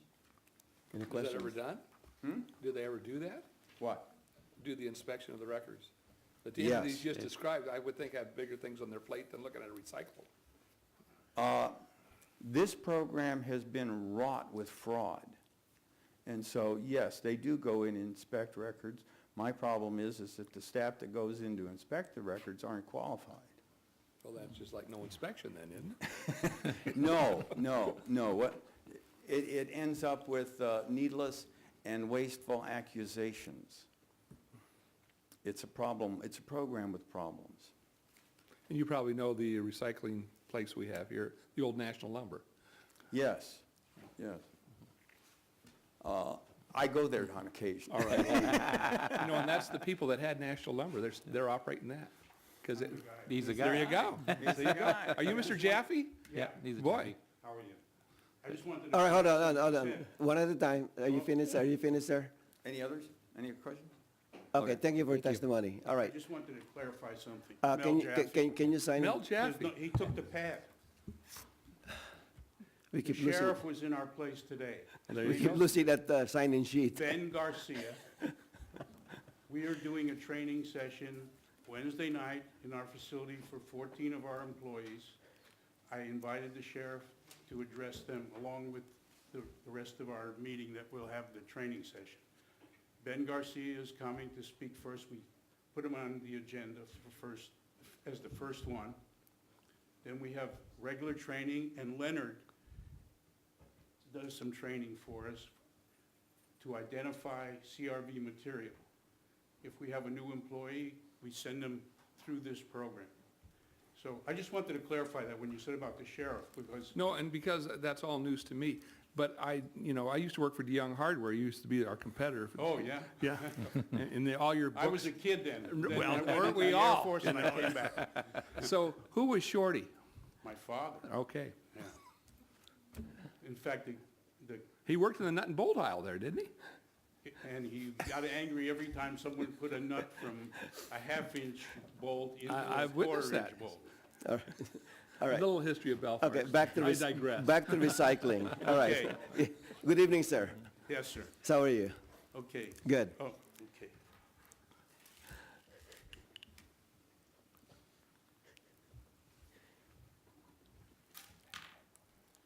I can answer some of your questions about recycling. Oh, do you have any We've been doing- comments? Do you have any questions about the proposed ordinance? Are you okay Well, with it? you know, we operate a facility where you bring the material to us. Everything is enclosed. We do all the work in a building, and then we bale it, and then ship it out to a processor that's certified by the state. Yeah, I've been to your facility. I've recycled at some point in With time. us? So. Yeah, Good. of course. Do you bring a coupon? Yes, Okay, good. of course. Well, you get the extra. Used to be penny saver, right? Penny sa- Yes, but I there's go no on more the penny internet saver. now. There's no more penny saver. Okay. Okay. All right. By the way, our scales were certified again today by the state. They There you come go. Okay, there you about go, every- Dan. About every 3 months, the state comes in with the big weights. In fact, they came with a crane today, put a 1,000-pound weight on one of our scales, and then checked the other scales. The guy gave me a thumbs up, said everything was okay. So you're good, and okay? That's it. All right. Do you have any comment about this proposed ordinance? I have no comment about it. I don't believe in these machines because, I'll tell you the truth, I think the markets will have to accommodate. We service over 500 people a day. And I noticed some of the recycling centers that are in the parking lots where you have a problem, sometimes there's You no mean- bathroom you mean or collection something, center- and co- the guy collection calls us center. for lunch and that kind of thing. People sleeping in cars. You don't know Yeah, what they're yeah. doing over there, you know, so, if I was operating a supermarket and I was required to put in a machine, I would have a separate area in the market, and I would, I think I would allocate some space for a small line. Where you mentioned where someone comes in with a large bag, the state allows up to 100 pounds of cans, which would be about 3,000. 100 pounds of plastic containers. Glass would be over 1,000 pounds. And I don't think someone's going to stand there and put in 1,000 pounds of glass. As far as weight, I don't think they weigh in those things. A small container, like a Coke can, is a nickel, and a larger plastic bottle is 10 cents. What we do is, we actually, and then there's scrap value when we sell it. We actually reimburse the nickel or dime that you paid at the market, plus we split the scrap value with the consumer. If they bring the coupon, they get more of the split. If they don't bring the coupon, they get a little less, but they get their money back and additional money for returning the stuff.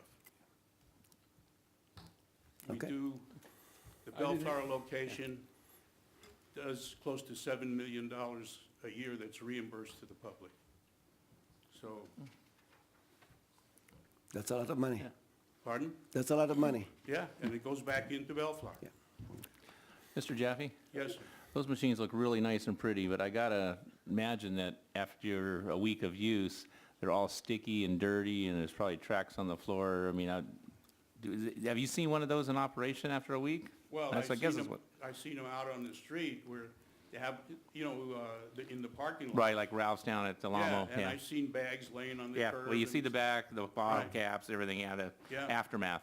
On Delamo, Yeah. if you go down Delamo and Woodruff into Lakewood, you can see plastic bags right at the curb. Yeah.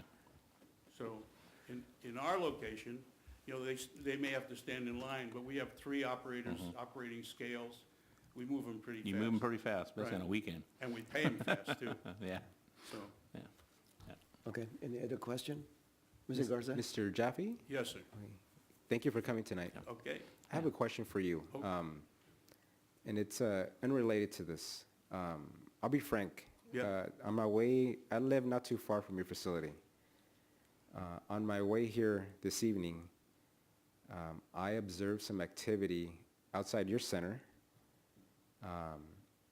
right on Woodruff, that was, I would say, unlawful. In the planter in the front, Yep.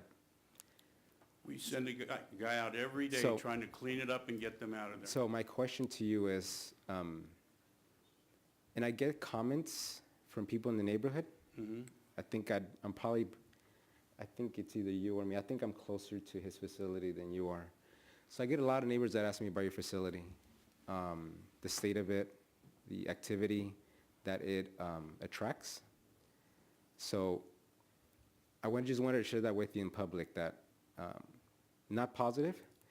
So I would just ask that as a neighbor, if you can assist in ensuring that type of activity is lessened, it'd be appreciated.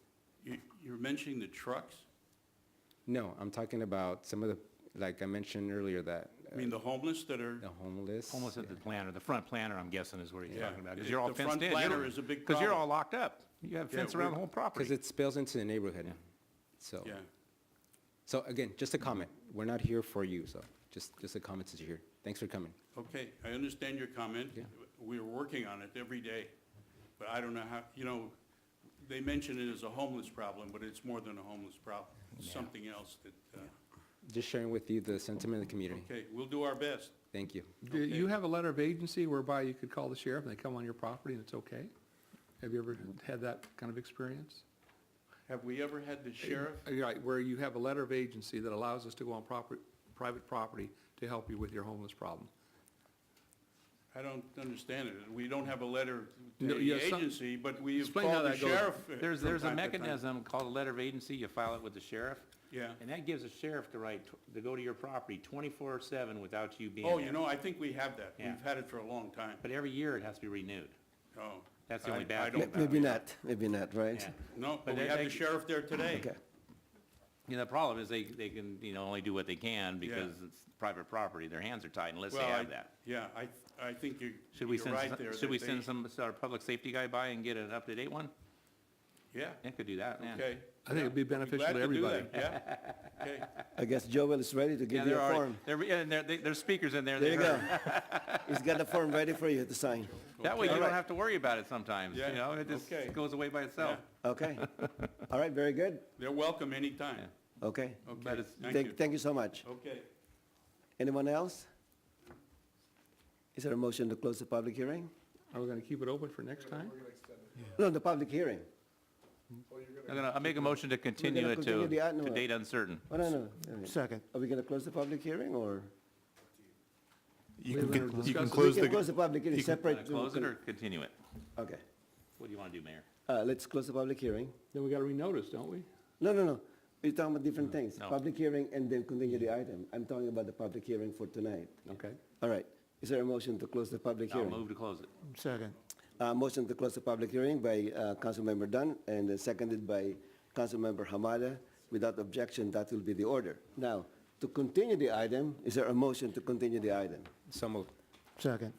Motion by Mayor Pro Tem Garza, seconded by Councilmember Hamada to continue this item to a date certain or? Uncertain.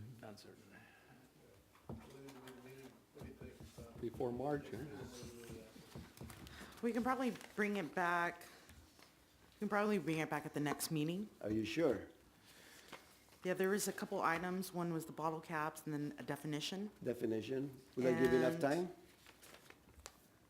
The last one, Make it 28. To two give you meetings. some 26. And also to see if it affects other parts of the code, I think you mentioned that as well, right? So the motion is to continue the 25th. item to February 25th. yes. All right, very good. Roll call, please. Councilmember Amata, Aye. Councilmember Coops, Aye. Mayor Pro Tem Garza, Aye. Councilmember Dutton, Aye. Mayor Santenaz. Aye. All right, there are no ordinances and resolutions for consideration. There are no consideration items. And so now we're moving into consent calendar. Anyone who'd like to pull an item from the consent calendar? Yes, Mr. Mayor.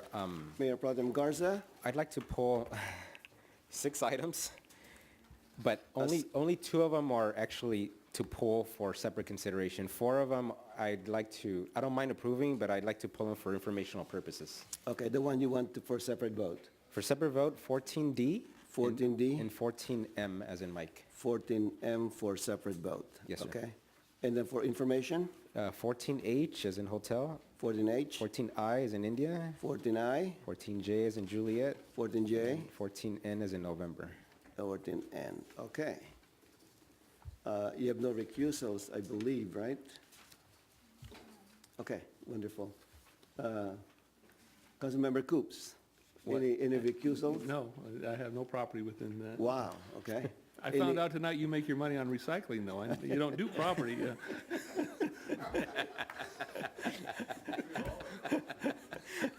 But I can't beat Mayor Pro Tem Garza. He's the king of recycling. Now it finally came out. How about Where's my any circle? I don't item you want to understand pull? that one. No. Councilmember Hamada? Well, Any item you want to pull? I was thinking, I wanted to pull Q, now just for a minor correction. Q. So I don't know if do it under process when we pull it, and it's a minor Will that type. require a separate vote, or? It shouldn't. It shouldn't, okay. It's just so a minor information. typo. Okay. so- Partial line, Punctuation. All right. Yeah. Councilmember Dunn, you want to pull any item? Yeah, 14J, For- because we got a okay. property within 500 feet. Oh, so you're recusing yourself? Recusing, yeah. Okay. All right, so let's handle first the separate vote, okay? 14D. Okay, thank you, Mr. Mayor. So on 14D, I was reading, I just wanted more, ensure that we're on the same page. So I know that this project we've been encountering more and more challenges with it. I completely understand that. I know it's already 1.1 over proposed budget. So I thank staff for working hard on this one. But what I wanted to clarify was that on the bottom of page 1 and the top of page 2, it talks about that this public projects fund was a new fund created to house the proceeds from the sale of the municipal water system. And so if I'm understanding correctly, at this point, that's the fund that's being identified as a source to pay for these unexpected repairs to our pool facility. But when I look in page 2, the top of page 2, it talks about how essentially, because we haven't sold the water system yet, we wouldn't have those funds yet, that this project would, if I understand correctly, would be funded through a loan from the Lakewood Boulevard relinquishment funds, correct? The 4.5 million that's in that account? Correct. Correct? So my question is, if we're borrowing from the Lakewood Boulevard relinquishment fund for now, in anticipation that that fund will get paid by the by the municipal water system proceeds once that happens later on, hopefully this year. My question is, this project was not, to my knowledge, and correct me if I'm wrong, because the budget process took place almost 2 years ago, right? I don't know what this would affect from our budgeted projects that we have that were to be paid for by the MWS funds, right? So Correct. what's losing out from the MWS funds from the budget? And I'm not sure if you're, or maybe Tay's better. Tay's here too. Okay. So, yeah, there were no, as far as I know, no defined projects as part of the proceeds from the sale of the municipal water system. However, what was stated was that the proceeds would be going towards obvious improvements such as reinvestments in the parks, new soccer fields, and sources like that. Okay. So I think that was the intent of some of the proceeds from the sale of the water system would be going towards that. With this project here, and I've sat here several meetings and discussed it, this is like the worst rotten onion you could ever imagine. You know, so we get to working on one layer, and layers underneath it are just, you can't ignore them. You have to address them. So as we've kind of worked through this project, yeah, we had an initial budget in excess of $1 million to do a lot of this work. Our bid came in low, so we had some playroom and stuff. But you know, the roof or the roof of the structure right off the bat, you know, put us in the hole pretty significant. The result of that roof have to be changed out resulted in probably more than half of these items on this change order right here, you know, so now we're no longer with an extended, you know, different ceilings, and we're different aesthetics on the inside now. But with that said, the idea has always been that we do have this pot of money, in theory, once the sale is. It's not what he's asking how Tay can talk about how we're gonna backfill it, so. There were specific projects identified in that fund. Where is Tay? It's right there. Right behind I me. can't see him behind you. Sorry. Imagine if I was behind you. So, Tay, we did actually identify some projects. I don't know if this was on it or not, but, and then, so what Juan is asking, I believe, is what's suffering? Yeah. Because we're paying for this project with that fund, what's gonna get tossed out, or we're just Correct. gonna increase that fund? So that's you know? And I agree with what Lynn said. I mean, I Yeah, get it. yeah. I know this has been a project that's been challenging. I don't think we budgeted all the $4 million for We that. did- no, no, we only budgeted, I mean, a Yeah, portion of but that. that's why there's extra money there. So I think what you're really So that's doing what I wanna is know, you're like, expanding is there that effective or not fund, then? right, is all you're doing? Let There Tay are answer the no question. projects that are being Okay. suffering Right. through this project.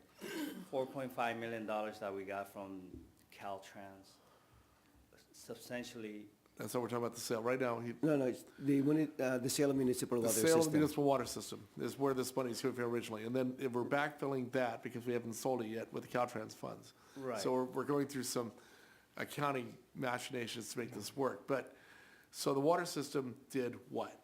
When we sold the water system, we identified what products to be done with those funds. we have event center Right, funding, aquatic center, right. soccer field. Okay, so we're drawing more from this fund. How much more are we over than what we estimated for the aquatic center? Right now, the budget matches what we expect to receive from the municipal water system sales and excess cash we have in the system. So you anticipated lens overruns in that budget for the aquatic center? Right now, the only issue is cash flows. That's not what he's asking. So when we set the money aside, are we expanding the amount that we're using in those funds? We're not expanding the budget authority. That's not what he's asking. So there was a nominal amount of money that we were looking to do when we sold the water system. We were going to provide these projects, right? And there was a number that we'd given the council on what those projects were going to cost. Right. I don't remember what it was. It was like $7 million or so. Okay, so now we have expanded that number because the aquatic center is more expensive than we thought it was going to be. And, But it's within the budget. oh, so Okay. we estimated that the aquatic center was going to cost more than what we're actually spending. What he's requesting is within the budget authority. Okay, so in the budget amount, just real quick, sorry. So in the budget amount where when we started divvying up those MWS proceeds, so we budgeted certain amount for the soccer field, for the main center. So in the budget amount, how much was in the budget amount for the aquatic center repairs? Roughly multiple funding sources. From here, the municipal water system sales proceeds $1.375 million. Going to the But- aquatic center. Correct. Okay, so right now we're under budget But, based on this. but we have other funding sources. Okay, In total, $1.9 to $2 million. That's available. So what's requested tonight is within the budget authority. Okay, so you're just asking for a temporary backfill until we sell the water system? All Is that it? cash flow issues. Okay. but it won't affect the funds that were programmed for the soccer field or for the main event center? It won't affect those? It's gonna only affect if the municipal water system doesn't get sold. If it gets Yeah. sold, then Well, yeah. all Okay, the other perfect. projects are still intact. And we did get a notification from the PUC today, just by the way, that decision will be made in June, early June. cool. Yeah. Okay. So great, that answers my question. Just to clarify your question, so the budget for the aquatic center is 1.3 million? $1.375 Okay, million. so right now, based on this additional expenditure of close to $700,000, you will be taking out less than $1.2 million coming out of the municipal water system, correct? It says here. 1.2 or 174. $1.3 million, yeah. But right now, it's going to be, the only commitment for now is 1.174, 286. You know, am I reading it correctly? That's what's available in the budget, Right now, okay. yeah. So we're still under budget, so to speak. We'll be a little bit under budget. No, coming from the funding of the municipal water system. Right. We will not be spending the whole $1.3 million. Correct. We won't be spending whole $1.375 million. Okay, I'm fine. So are you okay with that? Absolutely, Okay. that answers my question. But I the just wanted, I confusion didn't know was the real. effect on Yeah, that. okay. so, The confusion was understandable.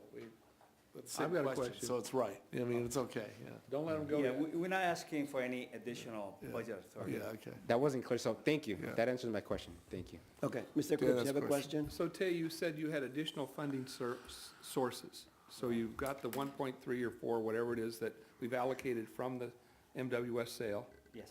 And so that's set aside. Now we're looking at, we need another 1.7, we got to get to 4 million. You mentioned you had other funding sources. Could you identify those? It's not the general fund, is You it? said $4 million. Oh, yeah, well, what's the whole pool going to cost us when we're done? 3, 4 million, isn't it? No, I no. mean- It's about close to 1.9 million. 1.9, so we're one- $700,000 over the deal. Right. Part of that will be out of the general fund as well as the. That's the funding source, the facility general fund. That's what I, Some of that was your retrofit, right? I think what he's saying, Yeah. we have to pay certain contractors, and you've taken the money out of the Lakewood Boulevard Fund, Caltrans Boulevard Fund. Yeah. That's That's what you're where doing the to pay our cash flow- contractors. Then when we sell the water system, we're going to give it back to that fund. fees. Right. Yeah. Yeah, that's only for cash flow purposes. Purpose, yeah. right. but when he says funding sources, I like to think it was in our general fund. Right. No, he's just, the bottom line's the same, it's just we're playing with the funding until we true up with the sale of the water. You know, and I've never heard, maybe I slept through this, the Public Projects Fund. Did we approve a Public Projects You Fund? did with, When did we you do did that? with the sale of the water system. I don't recall calling it a public projects fund, but. Well, I mean, I've we never did seen that identify- term, and when Juan brought it up, I thought, yeah, Yeah, it that is a kind term of art. I don't- Something I didn't know we had. I don't think we labeled it. Mr. Actually- Mayor and members of the council, you adopted a resolution that specifically created that public projects fund and added a list of And that was done when we projects sold the for water it. company? Oh, we did call it the public? Yes. All right, Okay. well, That that's sounds first fun. in writing. Right. Uh, I did borrow the term. That was in August 2016. Well, no wonder. Okay, are we 2.5 years ago. That's the good? Mesozoic age. I good? don't remember that. Okay, I think we're okay. Thank you, thank you, Len. Next item is, I'm still up here. oh, you still have I'm not going anywhere. 14M, we're now on 14M. Thank you, Mr. Henry, and thanks, guys. So on 14M, the question I have on that is, again, it's related to the rail lane, so. In order to save time, I just want to ensure that we're all on the same page in terms of what we're asking Wilden to conduct here, and I read the report. And I know that Metro gave us their traffic study analysis, right?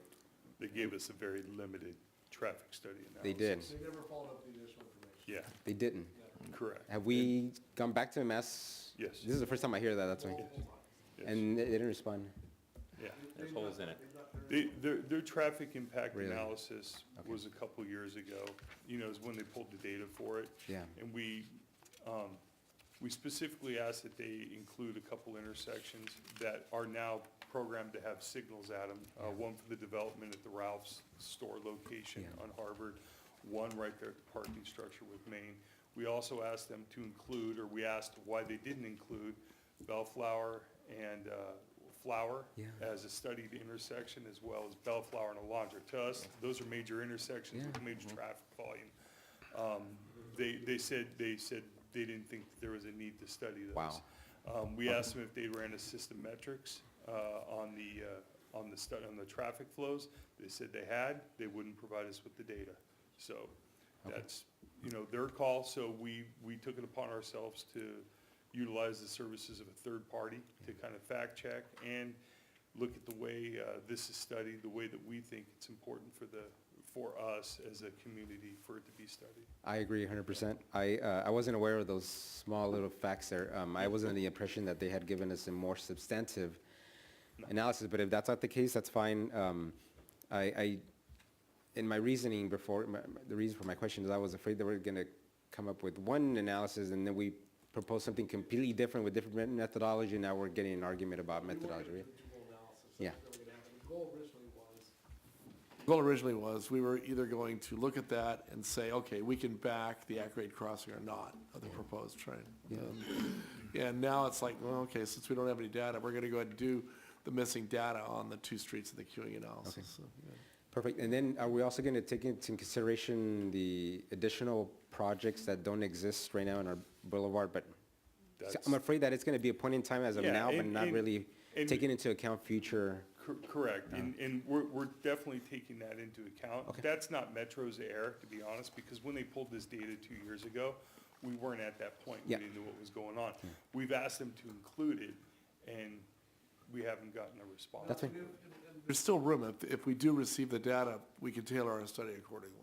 This is not a problem, but we just haven't received it yet. But frankly, I don't want to ask again, it's been 2 or 3 times. I agree with you. Yeah, if they haven't provided it, we're going to do our own, and they can adjust to us. So the good thing is that we've built ourselves that wiggle space, because frankly, the whole line has already kind of been determined in terms of their environmental process, but we carved out the Bellflower segment for this exactly. So, and they're fully aware and they're on board in terms of the fact that we're going to do this, so thank you. So I just wanted to clarify that before we approve Yeah, this. I thing. mean, correct. But- Okay. Yep. So I am good with this one as well, Mr. Mayor. You're good. Okay, very good. Let me give you a break. Mr. Hamada, you want to pull 14Q? Just quickly, Myra, just a quick typo correction. On page 7 of 12, that's under item 8A. My response, just above Mr. Butts's response, there's a typo, there's a double that at the end of the first sentence, and I assume the second that should be they, should be the word they. So it's a correction. in the Just a minute- correction, that's all it correction in the was, that's minutes? all it was. Okay, Thank you. all right. Okay, back to you, Mayor Pro Tem Garza, 14H. Okay, perfect, thank you. So on 14H, let me see, that's the bus shelters. So the 40 additional bus shelters, are they going to be like the other bus shelters, the new ones that we got recently? They will be very similar. They're going to have a little bit different of a solar power source. However, we're adding one more additional light up underneath to provide more light under the shelter. That's really the only change that you'll see with this group of shelters. Same color, same look, same benches, same styles, same armrest to do, everything we can to kind of just make it for the users and stuff.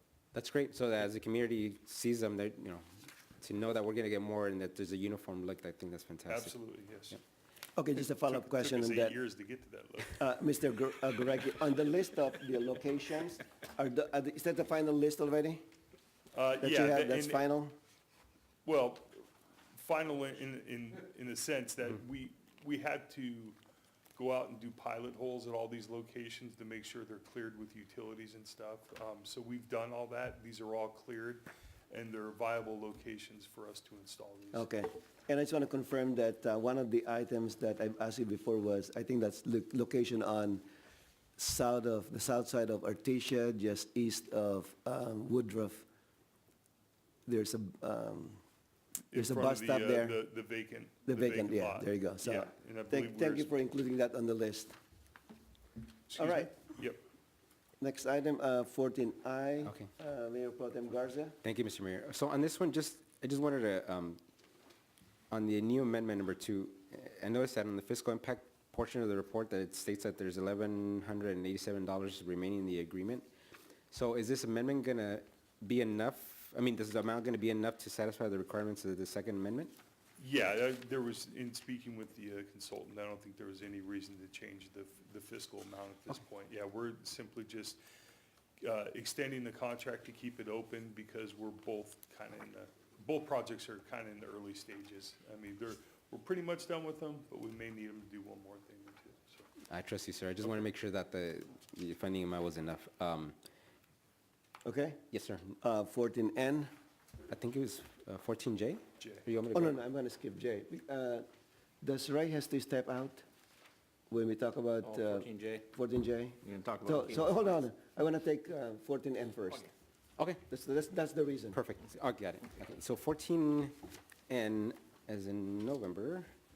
So on that one, I think it's great in terms of the swap and funds. So and I wanted to share with the community, anytime that I think we have projects that are coming to the community, I think it's great to share with them. So I just wanted to confirm that this would allow for a raised landscape median on Alondra between Clark and Woodruff.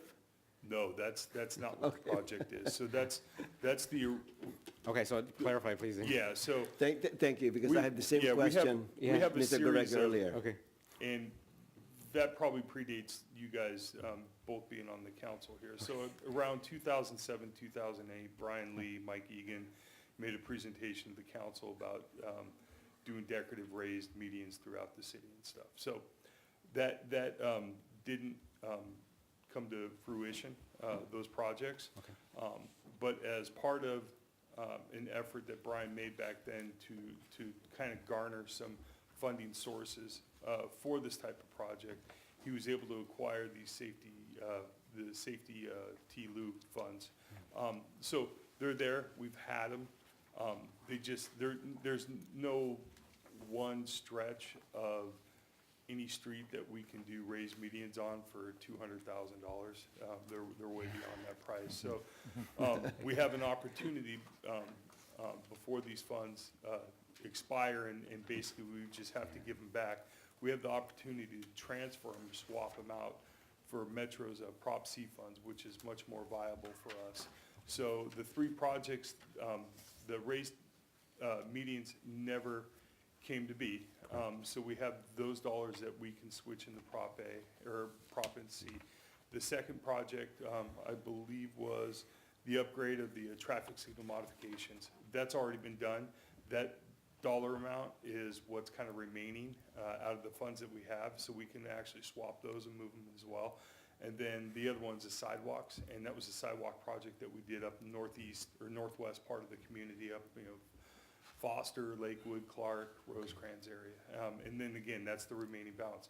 So we have the opportunity to take these three funding amounts, and before we have to turn them back over to the federal government, we have the opportunity to work with Metro to switch them into Prop C funds, which is what we'll do. We have to pay a 3% admin fee on it, but then ultimately we still keep it in excess of $400,000.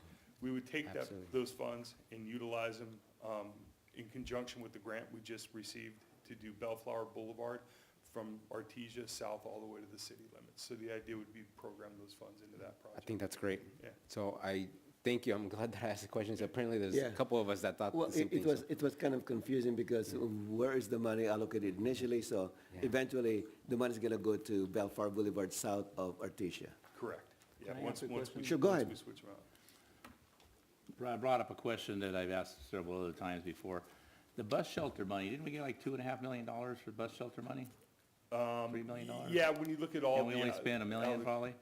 Not yet. I think this next round is 1.7? Yeah, gotcha. Yeah, the next round's 1.7. So there's money left over, and if there's, and I'm getting to where, what are we gonna use that? Is there a swapping thing for that too? Can we swap that for something? I tried to Yeah, I know you swap tried. that It's the like- first day I was here, yeah. It didn't work. On that one, No, huh? yeah, that one Because did that's the not first work. time I've seen it swap before. Well, yeah, it's a little the funding was Kinda in-house, the same. discretionary earmarks from Roy Ball Allen's office. Right. And I believe that's who we received it from. With those discretionary funds, they wanted the money back. Gotcha. So it was either use it or we take it back. Gotcha. All right, anything else? All right, now, Ray, I'm good. you're I gotta leave. you're recused right now. Okay. won't take long. 14J. It will not take long, I promise. So on 14J, my question is, I understand that we have to pull the lights down. And talking about the festival lighting that's on Bellflower Boulevard that everyone seems to, Yeah. a lot of us like, right? So I just wanted to make sure they're going back up, Yep. right? So Yep. the reason I pulled it is because I want to show the public that if they start seeing them come down and they get disappointed, just want to reassure them that there will be going back up. It's just, It'll probably almost be within the same day if that's how Okay. it goes. Yeah. perfect. Okay, just want to The clarify. intent is. I And don't why want- do they need to come down? The contractor that installed them is, they're only licensed to install temporary lights. Those can be deemed as permanent lights right now. So they said if you're gonna keep them up, they're permanent, and therefore we can't allow them to be up. They need to be temporary lights. We're trying to work with them a little bit. It's as easy as if they pull them down, I have a crew that goes right behind them and we reinstall them in-house. So just take it down, send it to the next person, and put it up, okay. It will probably be something Gotcha. kind of like that, yeah. Yeah. Government in action, I Yeah. guess. All right. That completes my question, Mr. Can we Mayor. call back Councilmember Dunn? So with that, Well, let's move the consent calendar. Second. noted that with the exception, with 14J, with Councilmember recusing himself, and also as corrected on the minutes of the meeting, okay? Day and then. Motion by Councilmember Dunn, seconded by Mayor Pro Tem Garza to approve the. Boy, that's not how it consent went at all. calendar. I think it's Coops, excuse me. Coops, and then seconded by Mayor Pro Tem Garza. It's getting late. Mayor's had a rough night. I know. Public comments wore him out. Without objection, that will be the order. How's that? All right, council comments. I don't have any, Mayor. All right. I just have one. Mayor Pro Tem Councilmember Coops. I have none. Mayor Pro Tem Garza. Do you have any? No, go ahead. I want to go. Some. Okay, perfect. I'll go beyond Just right quick on the 18th. I've been talking so much. On the 18th of January, I attended the League of Cities Revenue and Taxation Committee meeting. I'm one of the representatives on that committee. Members from throughout the state. So we have members that are from way up north to down to Imperial County. We actually got a presentation from the governor's chief of cabinet secretary, who is actually, interestingly, she's a person that actually was the plaintiff that defeated redevelopment. So she has some history. Got to ask really good questions of her on behalf of the, in her role with the governor, but I asked her, the governor recently proposed of linking transportation funds, which are the SB1 funds that are voters, that the legislature and the voters approved. The governor's trying to link them to housing mandates. And so I asked her that question of, is that the appropriate route? So I wanted to share with the community that we are being vigilant about this. We want to ensure that our city and our region does get our SB1 funds on this. It's an ongoing dialogue, but she absolutely heard my comment, and she, thankfully, she made comments noting that not all cities are the same, and that she notices that some cities like ours are making more attempts to comply with our housing mandates unlike others. So I was happy to hear that comment, but I did ask that question. And then lastly, the committee talked about with the Wayfair decision in South Dakota, which is online sales taxes and collection of online sales taxes. We tackle that as well. So that's an ongoing process, but I want to ensure that we in Bellflower start being able to get our due in terms of our revenue with regard to online sales taxes. So that's some of the discussion up there, and that completes my comments, Mr. Mayor. Thank you. Thank you, Mayor Pro Tem. Councilmember Hamada. Yes, thank you, Mr. Mayor. Just quickly, let's see, on January 15th, I did attend the Bellflower Homeless Panel, which was hosted by, again, Kingdom Causes Bellflower at the Nest. To me, again, as I mentioned earlier in the meeting, this kind of served as an educational opportunity. There was about 50 in attendance. I think the highlight was hearing the stories of 3 courageous women that fell into homelessness, how they struggled through it, and how they got out of it. So definitely an awesome discussion there. On January 16th, I went out with the homeless outreach operation, and it was conducted by the county sheriff, the host team, and we did team up with the community partners such as LASA, PATH, the Department of Mental Health, again, Whole Child, Kingdom Causes, and so on. We visited, we broke into teams, and we visited, I think, 10 hotspots, which where the homeless congregate. And I think there was one success story. We were able, one person was able to successfully be taken to a shelter. So there was a win there. On January 23rd, I see Planning Commissioner Sanchez in the audience. Both he and I helped on the Greater Los Angeles homeless count. There were about 24 teams that covered the city area. And I think that equated to about 70 volunteers roughly. I know that the results are being tabulated. And just in particular, our team found just 2 vehicles that were believed to be, again, owned by homeless people. This past Saturday, on January 26th, I attended the community swearing-in ceremony for State Senator Bob Archuleta.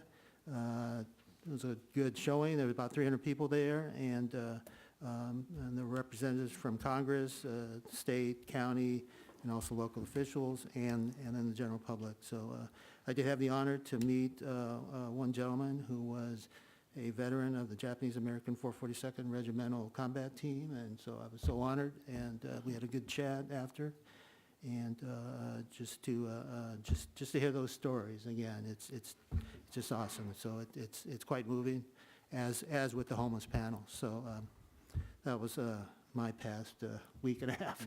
So Busy. thank you, Mr. Mayor. You've been busy, and I think you forgot one thing.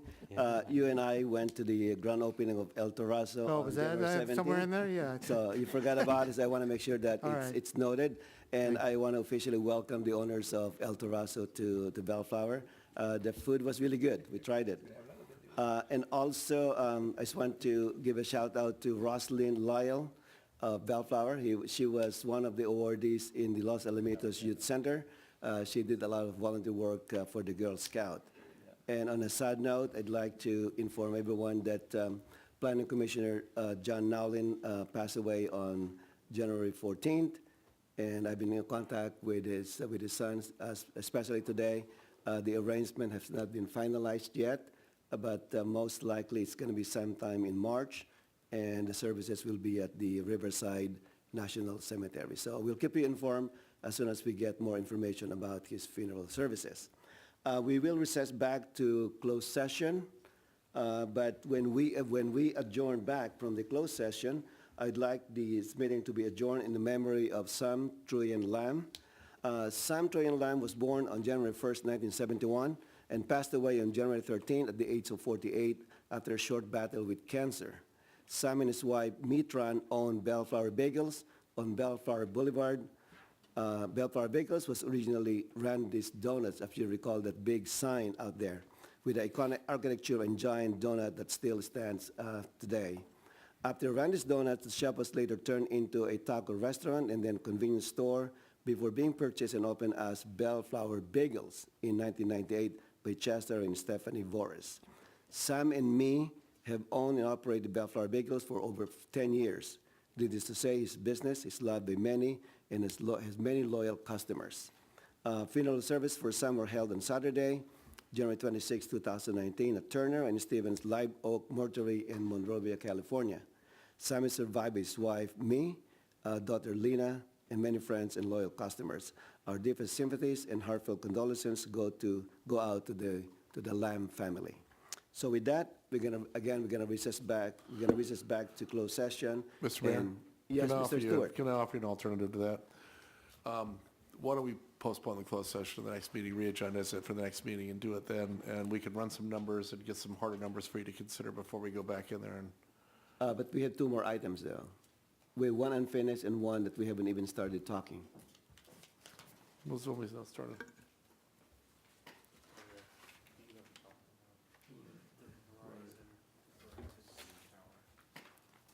Yeah, we had talked about Verizon postponing the one, the Verizon tower, we talked about postponing that. There's no time urgency on that. So you want to postpone? Yeah, it's late, and I think that we can, Okay, hold on. Yeah. You're trying to postpone 3C?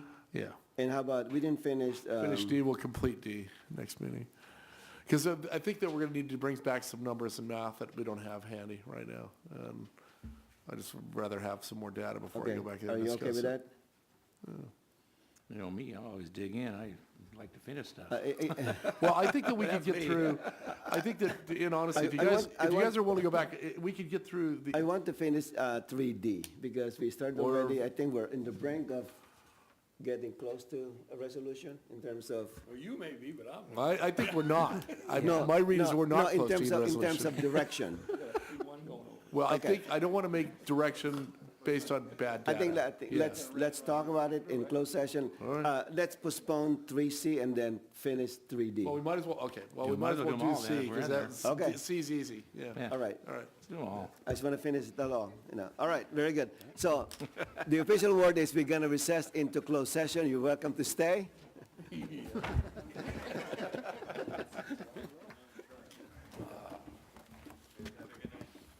All right, good night.